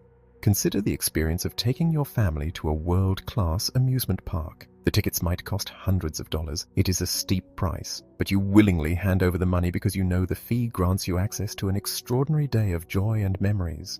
You never view the cost of the ticket as a fine for a mistake you made. You view it as the necessary cost of a tremendous experience. The financial markets operate on this exact same principle. The immense compounding returns that can secure your freedom and your future are never, ever distributed for free. The admission ticket is printed in the ink of periodic terror, severe drawdowns, and agonizing uncertainty. You are never forced to pay this fee.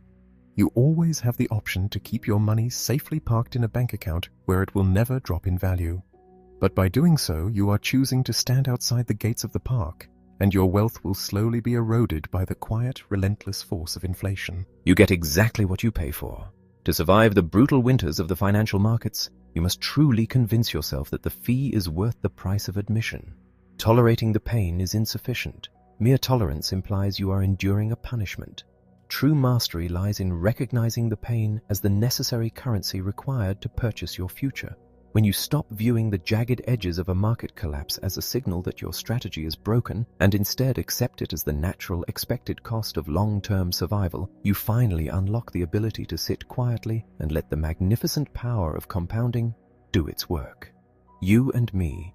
The collapse of the dot-com frenzy at the dawn of the millennium vaporized trillions of dollars in household wealth. Barely a decade later, the disintegration of the housing market obliterated trillions more. It is nearly impossible to adequately describe the social devastation inflicted by these massive financial bubbles. They lay waste to livelihoods, shatter families, and permanently alter the trajectories of entire generations. The inevitable question that follows these catastrophes is always the same. Why do these events occur, and why do we repeatedly fail to learn from them? The most frequent reflexive answer is simply human greed. We assume that an insatiable, indelible appetite for more is hardwired into our nature, and that bubbles are merely the ultimate manifestation of that flaw. While greed is undeniably a factor, dismissing the phenomenon with a single word is dangerously incomplete. As we established earlier, no one is truly operating from a place of pure insanity. People frequently make financial choices they later regret, often acting on fragmented information or flawed logic. But in the exact moment those decisions are made, they make perfect internal sense to the individual. Diagnosing a financial bubble is not like identifying a medical ailment where a simple test provides a definitive, indisputable cause. Bubbles are more akin to complex political movements. We can see the wreckage in hindsight, but the exact catalysts and the assignment of blame remain perpetually debated. Because the financial arena is fiercely competitive, and because someone must hold every asset at every given moment, the very existence of a bubble is fiercely contested right up until the moment it bursts.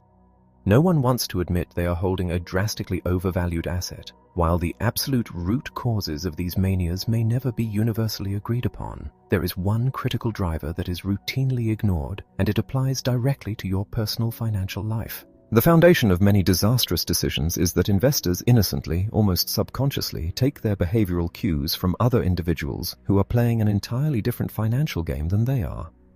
There is a pervasive, seemingly harmless assumption in finance that an asset holds a single, rational, objective price. This is a catastrophic fallacy. How can there be one universal price when the investors purchasing that asset have wildly different objectives and time horizons? Consider the housing frenzy of the mid-2000s.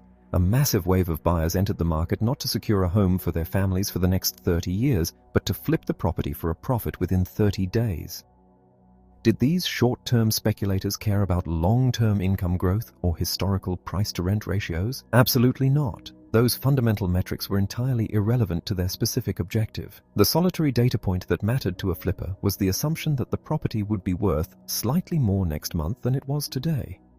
And for a prolonged, intoxicating period, that assumption was correct. It is easy to look back and label these individuals as reckless speculators, but it is intellectually lazy to label all of them as strictly irrational. The engine of a bubble is not necessarily long-term investors suddenly losing their minds. Rather, it is people rationally shifting their behavior towards short-term trading to capture a wave of momentum that is violently feeding on itself. When massive short-term profits are visibly available, human beings will inevitably chase them, and short-term traders inhabit a universe where the traditional rules of long-term valuation simply do not apply. The true devastation of a bubble occurs when the long-term investor, playing a game of decades, begins to blindly take their cues from the short-term trader who is playing a game of days. In the twilight of the 1990s, the stock of the technology giant Cisco soared to a staggering valuation, briefly pricing the enterprise at over $500 billion. It was a mathematically absurd figure. Most rational observers knew it was absurd. But the day traders were in absolute control, riding the daily waves of volatility. However, if you were a long-term investor looking to build a retirement portfolio in 1999, that heavily inflated price was the only price available on the open market. You might have watched the relentless upward march, looked at the roaring crowds, and quietly concluded that these people must possess some secret knowledge that you lacked. In a bid to not be left behind, you bought in, perhaps even feeling a surge of pride in your bold action. What you failed to recognize was that the traders aggressively bidding up the price of that stock were operating in a completely different reality. To the day trader, purchasing a wildly overvalued stock made perfect sense because their entire strategy relied on selling it a few hours later for a fractional gain. But for you, the investor planning to hold that asset for 20 years, buying at that same price was an absolute, unmitigated disaster. The two of you were sprinting across the same playing field, completely blind to each other's existence and objectives, until the inevitable violent collision occurred. A massive portion of our financial lives is dictated by observing the actions of others and either desperately trying to emulate them or aggressively betting against them. But if you do not fundamentally understand why another person is acting the way they are, you cannot possibly predict how long they will maintain that behavior or what specific event will cause them to change course. When a charismatic pundit on a financial television network looks into the camera and confidently declares that you must buy a specific stock immediately, you must remember a profound truth. They have absolutely no idea who you are. Are you a 19-year-old trading for the sheer thrill of it? Are you a seasoned fund manager desperately trying to salvage a quarter's performance? Or are you an elderly widow relying on a fixed, finite pool of capital to survive? It is absolute madness to assume that a single piece of financial advice or a specific asset price is universally appropriate for all three of these vastly different lives. Yet, we struggle to grasp this because our psychology anchors us to our own perspective. We naturally assume that other rational human beings view the world through the exact same lens that we do. The intoxicating allure of rising prices is the ultimate marketing tool. It acts as a powerful narcotic, capable of transforming the most disciplined, cautious investor into a starry-eyed optimist. It detaches us from our own carefully laid plans, causing us to surrender our strategy to the chaotic whims of a crowd that does not share our ultimate destination. This perilous dynamic extends far beyond the realm of stock markets and real estate. It fundamentally corrupts how we spend our daily incomes. A vast amount of modern consumer spending is socially engineered. We are subtly, often unconsciously, influenced by the material displays of the people we admire, and we spend our capital in a desperate bid to ensure that others admire us in return. Imagine a young, ambitious lawyer clawing their way toward a partnership at a prestigious, elite firm. To signal their success and fit into that high-stakes culture, they might feel compelled to purchase an immaculate luxury vehicle or wear bespoke, exorbitant clothing. Now imagine I am observing this lawyer. My profession allows me to work in complete isolation, wearing whatever I please. But if I allow the lawyer's visible spending to calibrate my own material expectations, I am wandering into a labyrinth of severe disappointment.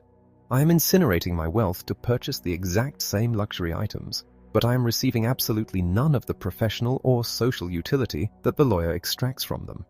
We do not merely have different tastes, we are competing in entirely different arenas. Mastering your wealth requires the profound realization that you must relentlessly guard your own time horizon. You cannot allow your behavior to be hijacked by the noise and frenzy of individuals who are playing a game you have no intention of winning. The most crucial defensive action you can take as an investor is to explicitly define the exact game you are playing. It is shocking how rarely this is done. We casually group everyone participating in the market under the blanket term investors, as if we are all stepping onto the exact same court, beholden to the exact same rules, and aiming for the exact same hoop. The moment you recognize the fallacy of that assumption, the path forward becomes incredibly clear. When I evaluate my own financial life, I establish a firm, unyielding narrative. I remind myself that I am a quiet, long-term investor. My sole objective is to patiently capture the broad economic growth of the world over the next several decades. When I articulate that specific mission, the surrounding chaos immediately loses its power. What the market does tomorrow, or whether the economy slips into a recession next year, is entirely irrelevant to me. Those short-term fluctuations are the vital concerns of people playing a game of weeks and months. Because I am not playing their game, I am entirely immune to their panic, and I am in no danger of being persuaded by their actions. By defining your own parameters, you build an impenetrable shield around your wealth, allowing you to walk calmly through the madness of the crowd. The seduction of pessimism. There is a strange and enduring phenomenon in human psychology, an almost magnetic attraction to the idea that the world is spiraling toward disaster. Optimism is mathematically the most logical bet for humanity, as the sweeping arc of history shows that life generally improves for most people over time. Yet, pessimism commands a special, deeply rooted reverence. It is not merely more common than optimism. It possesses a captivating intellectual gravity. When someone confidently predicts ruin, they sound profoundly smart. They capture our undivided attention, whereas an optimist is frequently dismissed as a naive dreamer, entirely oblivious to the very real dangers lurking in the shadows. To navigate this paradox, one must first correctly define optimism. True optimism is not a complacent, blind faith that everything will unfold flawlessly. Rather, it is the foundational conviction that the odds of a favorable outcome tilt in your direction over the long run, even if the intervening timeline is heavily scarred by devastating setbacks. It is the belief that despite chaos, human beings generally wake up striving to build, adapt, and solve problems. It is the posture of a serious possibilist, fully acknowledging the tragedies of the present while betting on the resilience of the future. The sheer power of pessimism becomes vividly clear when we examine the depths of economic despair. As the global financial system fractured at the close of 2008, sweeping millions into unemployment and obliterating immense fortunes, the premier financial newspaper in the world published a staggeringly dark forecast on its front page. It featured the theories of a Russian academic who predicted the literal geographical disintegration of the United States. He envisioned a fractured nation where Alaska was surrendered to Russia, California fell under Chinese control, and Texas was absorbed by Mexico. This catastrophic science fiction was not relegated to a conspiracy forum. It was presented as a serious economic possibility because, in moments of deep uncertainty, apocalyptic prophecies feel flawlessly logical. Imagine a mirror image of this scenario. If an observer stood in the ruins of post-war Japan in the late 1940s, a nation gutted by bombs, shivering through a brutal winter, and rationing a starvation diet of a few hundred calories a day, and offered a wildly optimistic forecast, they would have been committed to an asylum. If they predicted that within a single lifetime, the Japanese economy would grow by an order of magnitude, life expectancies would soar, their technology would dominate the globe, and their corporations would buy up vast swathes of elite American real estate, the public would have laughed them out of the room. Yet every word of that absurdly optimistic prophecy became historical fact. Extreme optimism is treated as a dangerous delusion, while extreme pessimism is treated as a profound visionary truth. Society naturally elevates the man who despairs to the status of a sage, while looking down upon the man who hopes. there are powerful underlying mechanics that explain why financial pessimism is so devastatingly seductive. The first is deeply embedded in our evolutionary biology. Our brains are hardwired with an asymmetric aversion to loss. In the harsh environments of our ancestors, an organism that treated a potential threat as an absolute immediate emergency was far more likely to survive than an organism that prioritized a potential opportunity. We are biologically engineered to react to bad news with a rush of defensive adrenaline, making negative forecasts physically impossible to ignore. The second factor is the interconnected nature of modern wealth. Most calamities, such as a severe hurricane, inflict devastating but localized damage. If you live 1,000 miles away, your survival is not immediately threatened. The financial system, however, is a universal nervous system. An economic collapse or a cascading stock market crash ripples through the entire structure, instantly threatening the livelihoods of individuals across the globe. Therefore, financial risks demand a universal spotlight. When the market surges, it is quietly expected. But when it bleeds, it is broadcast in bold crimson warnings because everyone inherently understands that a systemic failure could easily reach their own doorstep. The third, and perhaps most critical, driver of chronic pessimism is the failure to account for human adaptation. Pessimists routinely construct their terrifying forecasts by taking current negative trends and extrapolating them forward in a straight, unbroken line. In 2008, prominent environmentalists looked at the staggering surge in Chinese energy demand, matched it against the plateau of global oil production, and confidently declared that the world was about to permanently run out of oil. The mathematics of their straight-line projection were flawless, but their underlying assumption was entirely false. Markets do not remain static. When the price of oil skyrocketed, it completely rewrote the economic incentives of the energy industry. The massive potential for profit suddenly justified immense investments in experimental technologies like horizontal drilling and hydraulic fracturing. The looming threat catalyzed a violent wave of innovation, unlocking staggering new reserves of energy and flooding the market. Problems do not fester in a vacuum. They act as the ultimate catalyst for human ingenuity. A straight-line forecast of doom will almost always be derailed by the chaotic brilliance of human adaptation. Finally, pessimism dominates our attention because it operates on an entirely different timeline than optimism. Progress is the quiet, agonizingly slow process of compounding, while destruction is a sudden, violent event. An airplane crashing, a corporation collapsing into bankruptcy, or a market imploding takes only moments, perfectly packaged for immediate panic. In contrast, the medical advancements that have driven a massive, decades-long decline in heart disease mortality have saved tens of millions of lives, the equivalent of rescuing an entire major metropolis every single year.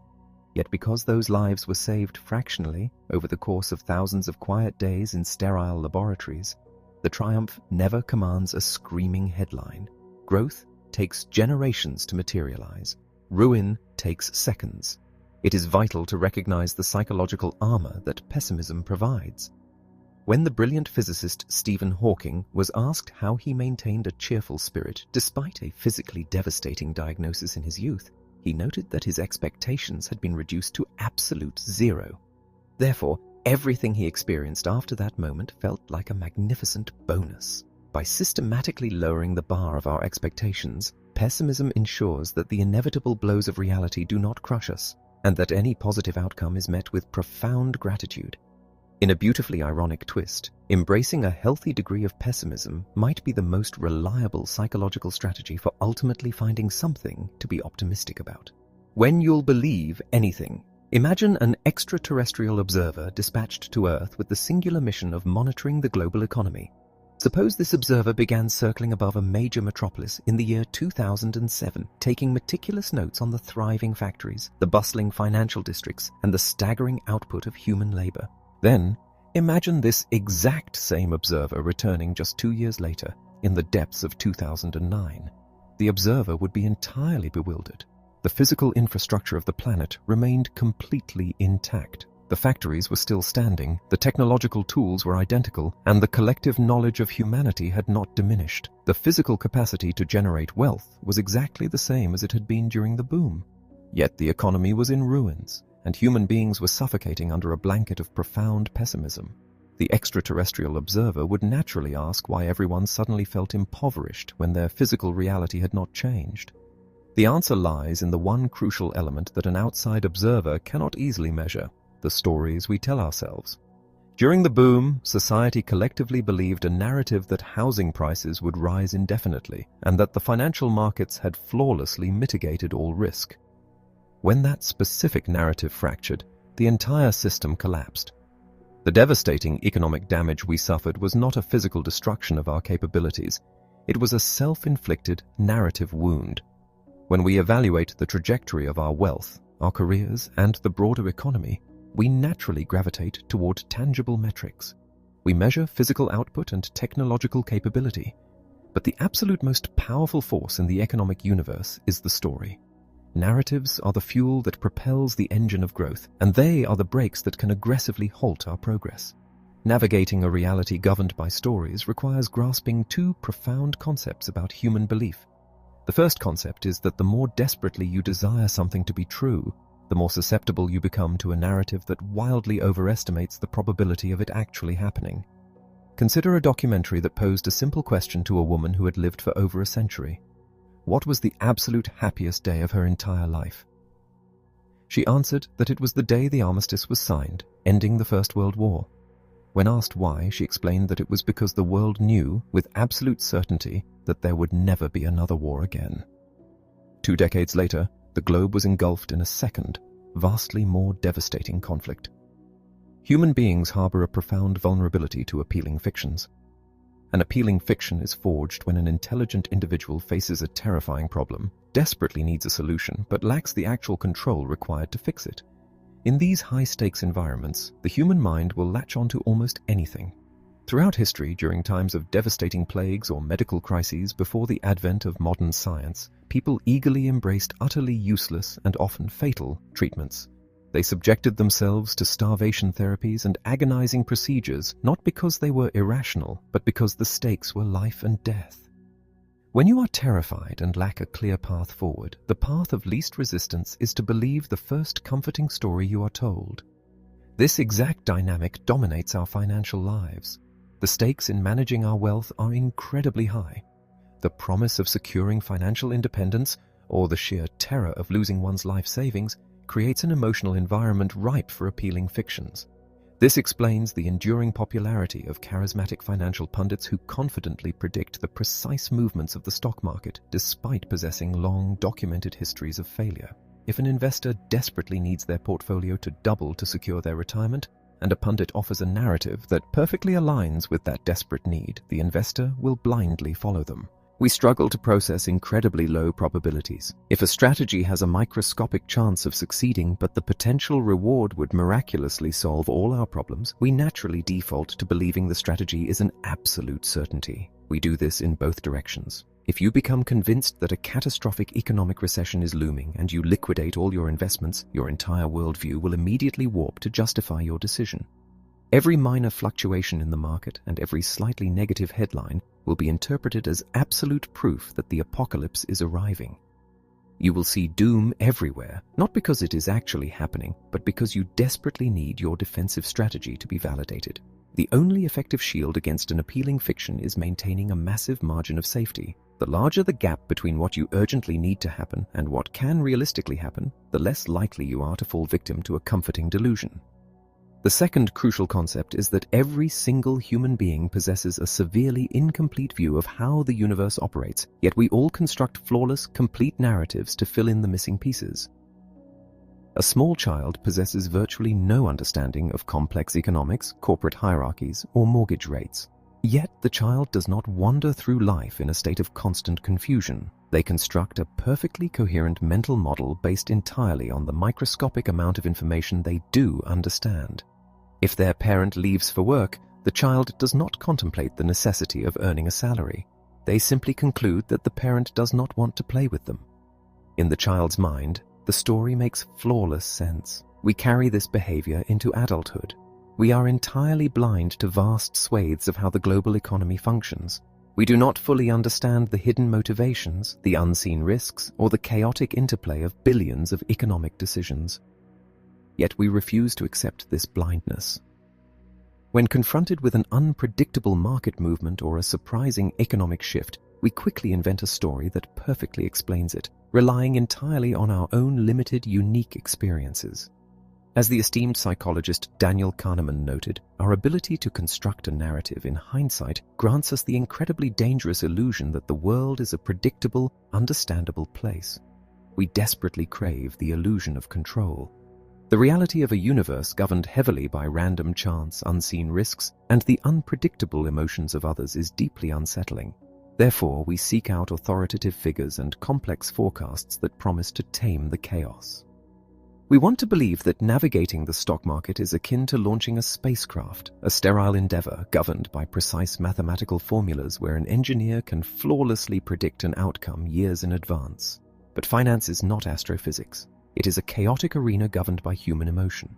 When we craft our financial plans, we focus almost entirely on our own skills and our own desires, completely ignoring the actions of competitors and the massive role of sheer luck. We mistakenly believe our financial destiny rests entirely in our own hands. But the world is infinitely more complex than the story playing in our heads. To navigate it successfully, we must accept the uncomfortable truth of our own ignorance, realizing that the narratives we hold so tightly are often just comforting fictions designed to make a chaotic world feel safe. All together now. If you have made it this far, it is time to tie these concepts together into a cohesive philosophy. But first, consider a medical tragedy that perfectly illustrates the danger of giving universal financial advice. In the early 1930s, a man named Clarence Hughes visited a dentist seeking relief from severe mouth pain. The dentist placed him under crude anesthesia. When Hughes finally awoke, he discovered that not only had the dentist extracted 16 of his teeth, but his tonsils had also been removed. The surgery was a disaster, and Hughes tragically died from complications a week later. His widow sued the dentist, arguing that her husband had never consented to these extreme procedures. However, the courts ultimately dismissed the case. At that time, the prevailing medical philosophy was that a doctor's sole duty was to cure the patient, and consulting the patient about the treatment plan was deemed completely unnecessary. The medical establishment operated under the rigid assumption that there was a single, universal way to cure an ailment, and the patient's personal preferences were entirely irrelevant. Over the past half-century, the medical field has undergone a profound shift. Doctors now recognize that treating a disease is secondary to treating the individual patient. A brilliant doctor understands that patients hold vastly different values regarding their quality of life, their tolerance for pain, and their ultimate goals. Therefore, the modern approach is to present the available options and allow the patient to choose the path that aligns with their personal reality. Medicine is a deeply complex profession, and the dynamic between a physician and a patient is equally intricate. The realm of financial advice operates under the exact same constraints. It is impossible to offer a rigid, universal blueprint for what you should do with your money, because an advisor cannot possibly know what you truly want out of life when you want it, or the emotional reasoning behind your desires. Attempting to prescribe a single, optimal financial strategy is as dangerous as a dentist performing unsolicited surgery.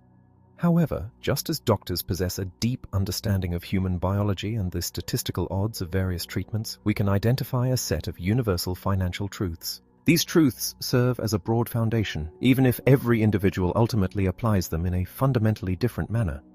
The first vital step is to actively seek out humility when your financial life is flourishing and extend profound forgiveness to yourself when your plans falter. Recognizing that the global economy is a massively complex system helps you understand that nothing is ever quite as flawless or as disastrous as it initially appears. Because luck and risk are immense, unseen forces, respecting their power allows you to focus your energy entirely on the variables you can actually control.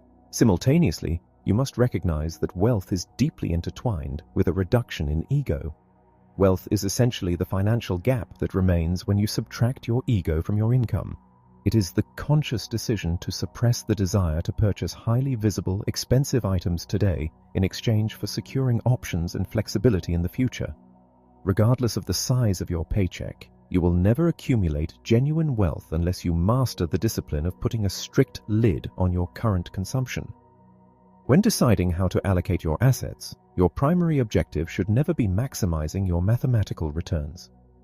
Your ultimate guidepost must be structuring your finances in a way that allows you to sleep soundly at night. Some individuals require the thrill of high returns to feel at peace, while others require the absolute safety of conservative investments. But optimizing for a peaceful mind is the most reliable strategy for enduring the inevitable chaos of the markets. To further ensure that endurance, the most powerful adjustment you can make is extending your time horizon. Time is the supreme force in wealth accumulation. It possesses the magical ability to magnify modest savings into staggering fortunes and quietly erase the damage of past mistakes. While time cannot eliminate the forces of luck and risk, it relentlessly nudges your financial outcomes closer to what you genuinely deserve. Part of extending that horizon requires becoming entirely comfortable with failure. The architecture of the world dictates that a vast amount of your investments and decisions will inevitably fail. You can be wrong half the time and still amass a magnificent fortune, provided you recognize that a tiny minority of tail events drives the majority of your success. Therefore, you must evaluate your financial life by looking at your entire portfolio rather than agonizing over individual losses. A portfolio filled with mediocre performers and anchored by a few spectacular winners is the definition of a best-case scenario. As you build this wealth, its primary function should be purchasing control over your schedule. The absolute greatest dividend that money can yield is the ability to dictate your own existence. The lack of autonomy is a universal drain on human happiness. If you can use your assets to buy the freedom to do what you want, when you want, and with whom you want, you have achieved the ultimate financial triumph. Furthermore, if your goal is to gain the admiration of your peers, you must abandon the illusion that luxury goods will secure it. The world is rarely impressed by your expensive possessions. They merely use your goods as a mirror for their own desires. Cultivating genuine humility and kindness will always generate far more enduring respect than any piece of expensive machinery ever could. To achieve all of this, you must adopt the habit of saving money simply for the sake of saving. Tethering your savings exclusively to specific predictable goals leaves you entirely vulnerable to the unpredictable nature of the universe. Life is an endless parade of jarring surprises. Unallocated savings serve as your absolute best defense against emergencies you cannot possibly imagine. When navigating these investments, you must clearly define the cost of your ambitions and willingly pay the toll. The financial markets do not demand physical cash for their immense returns. They demand payment in the form of volatility, agonizing doubt, and profound uncertainty. You must train your mind to view these painful experiences as standard admission fees rather than punitive fines that signal you have made a mistake. This requires maintaining a sacred reverence for room for error. The gap between what you expect to happen and the reality you can survive is your margin of safety. It is not a cowardly hedge, it is the vital armor that ensures you stay in the game long enough for the mathematics of compounding to perform their work. As you map out these long-term strategies, you must fiercely avoid the extreme ends of financial planning. Your desires and your worldview will drastically change as you age. The more rigidly extreme your early decisions are, the more likely you are to suffer crippling regret when your future self inevitably changes their mind. You must cultivate a personality that embraces risk, because taking calculated risks is the only mechanism for achieving growth over time. However, this appetite for risk must be strictly guarded by a terrified paranoia regarding ruinous risk. You must actively avoid any action that possesses the potential to wipe you out completely, because total ruin revokes your ability to take the future risks that actually pay off. Crucially, you must explicitly define the financial game you are playing. The world is filled with individuals executing strategies based on entirely different time horizons and objectives. If you do not know your own game, you will inevitably be persuaded to mirror the actions of people who are playing a game you cannot possibly win. Finally, you must respect the inherent messiness of the financial universe. Brilliant, highly educated, and entirely reasonable people can and will fiercely disagree on how to manage money. There is no single, universally correct answer. There is only the answer that functions perfectly for your specific, unique reality. Confessions.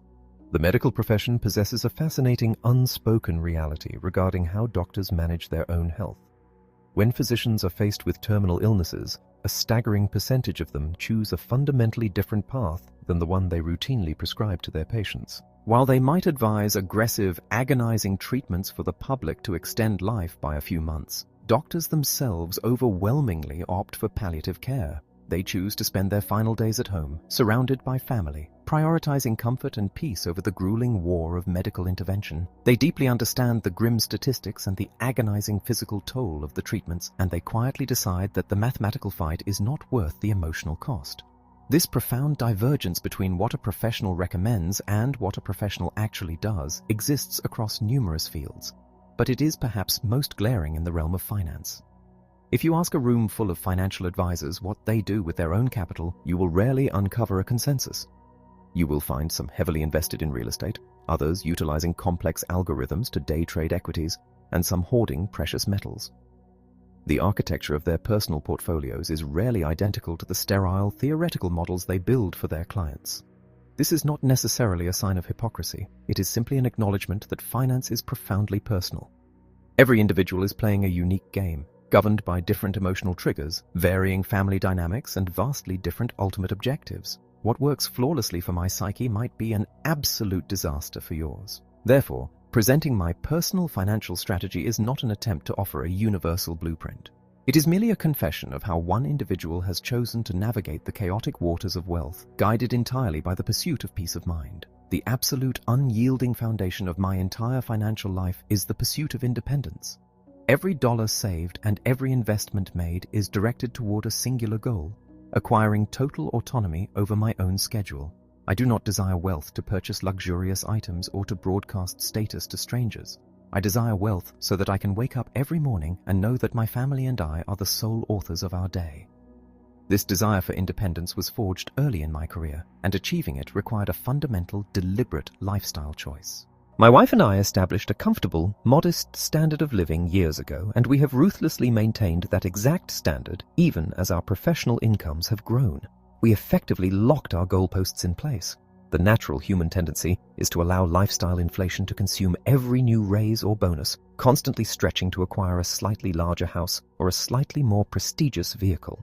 By refusing to let our desires escalate with our income, we created a massive, ever-expanding gap between what we earn and what we spend. That gap, our savings rate, is the engine of our autonomy. Because our lifestyle demands are relatively low, the threshold required to achieve true financial independence is significantly lower than it would be for someone accustomed to a life of luxury.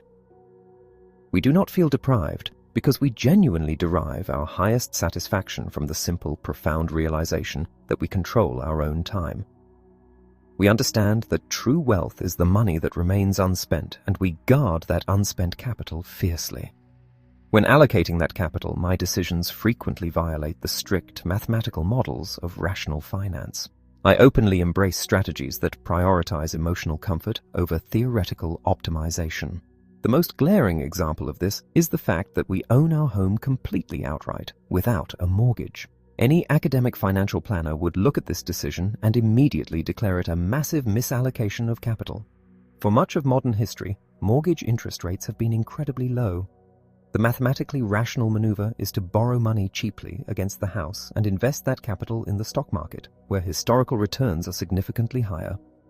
By paying off the house in cash, I am technically sacrificing a massive amount of potential wealth. However, a spreadsheet cannot quantify the profound, unshakable sense of security that accompanies walking through the front door of a home that no bank can ever take away from you. The psychological dividend of being completely debt-free is immeasurable. It provides a foundational bedrock of safety for my family. If the global economy collapses tomorrow, or if my income is completely severed, the absolute worst-case scenario is that we simply retreat into a home that we fully own. It is a decision that makes zero rational sense on paper, but it is the most profoundly reasonable choice I have ever made for my own mental health. This exact same philosophy extends to how I manage my liquid assets. I hold a remarkably high percentage of my net worth in absolute cash, a figure that would likely appall a traditional investment manager. Cash, especially in an era of inflation, is an asset that mathematically loses value every single day.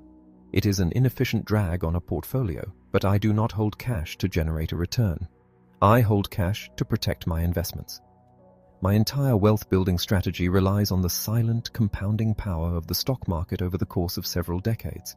The absolute greatest threat to that compounding is being forced to liquidate my stocks during a severe market downturn because of an unforeseen emergency. The massive cash reserve acts as an impenetrable fortress wall around my investments. If an unexpected medical crisis strikes, or if the economy descends into a prolonged recession, I can fund my family's survival entirely from the cash reserves without ever interrupting the compounding engine of my portfolio. The cash is not a poorly performing asset. It is the vital emotional armor that prevents me from making desperate, disastrous decisions during moments of panic. When it comes to the investments themselves, my approach is relentlessly, almost painfully, boring. Despite dedicating my entire professional life to analyzing financial markets, studying the histories of extraordinary companies, and writing about economic theory, I do not invest in individual stocks. I do not attempt to identify the next revolutionary technology company, nor do I try to time the cyclical fluctuations of the economy. Early in my investing journey, I engaged in those activities. I picked individual stocks, assuming that my dedicated research would naturally yield superior returns. But as the years progressed, I realized the immense difficulty of consistently outperforming the broader market. More importantly, I realized that attempting to outsmart the market required an agonizing amount of mental energy and continuous monitoring. I eventually shifted my entire philosophy to passive investing. Every dollar I allocate to the market is poured directly into low-cost global index funds. My strategy is simply to own a tiny fraction of every major enterprise on the planet and allow the relentless, aggregate growth of global capitalism to carry my wealth forward. This approach requires an immense amount of humility. It demands that I openly admit that I do not possess a unique prophetic ability to predict the future. I do not know which specific sectors will dominate the next decade, nor do I know when the next devastating recession will strike. By purchasing the entire haystack rather than endlessly searching for the needle, I am liberated from the exhausting burden of having to be right. I simply have to be patient. Every single month, regardless of whether the market is soaring to record highs or collapsing in terror, a portion of our savings is automatically transferred into these index funds. It is a relentless, automated process completely stripped of human emotion. We do not check our portfolio balances daily, and we do not alter our strategy based on the frantic warnings of financial news networks. My overarching financial architecture is designed with a single goal in mind: endurance. I'm not trying to earn the absolute highest returns in the world. I am trying to earn consistently good returns that I can comfortably hold on to for the longest possible period of time. By living well below our means, maintaining zero debt, holding a massive cash buffer, and investing broadly without emotion, we have constructed a financial life that is profoundly resilient. It is a system built to withstand the chaotic, unpredictable nature of the world, ensuring that when we rest our heads on the pillow each night, we sleep with absolute peace.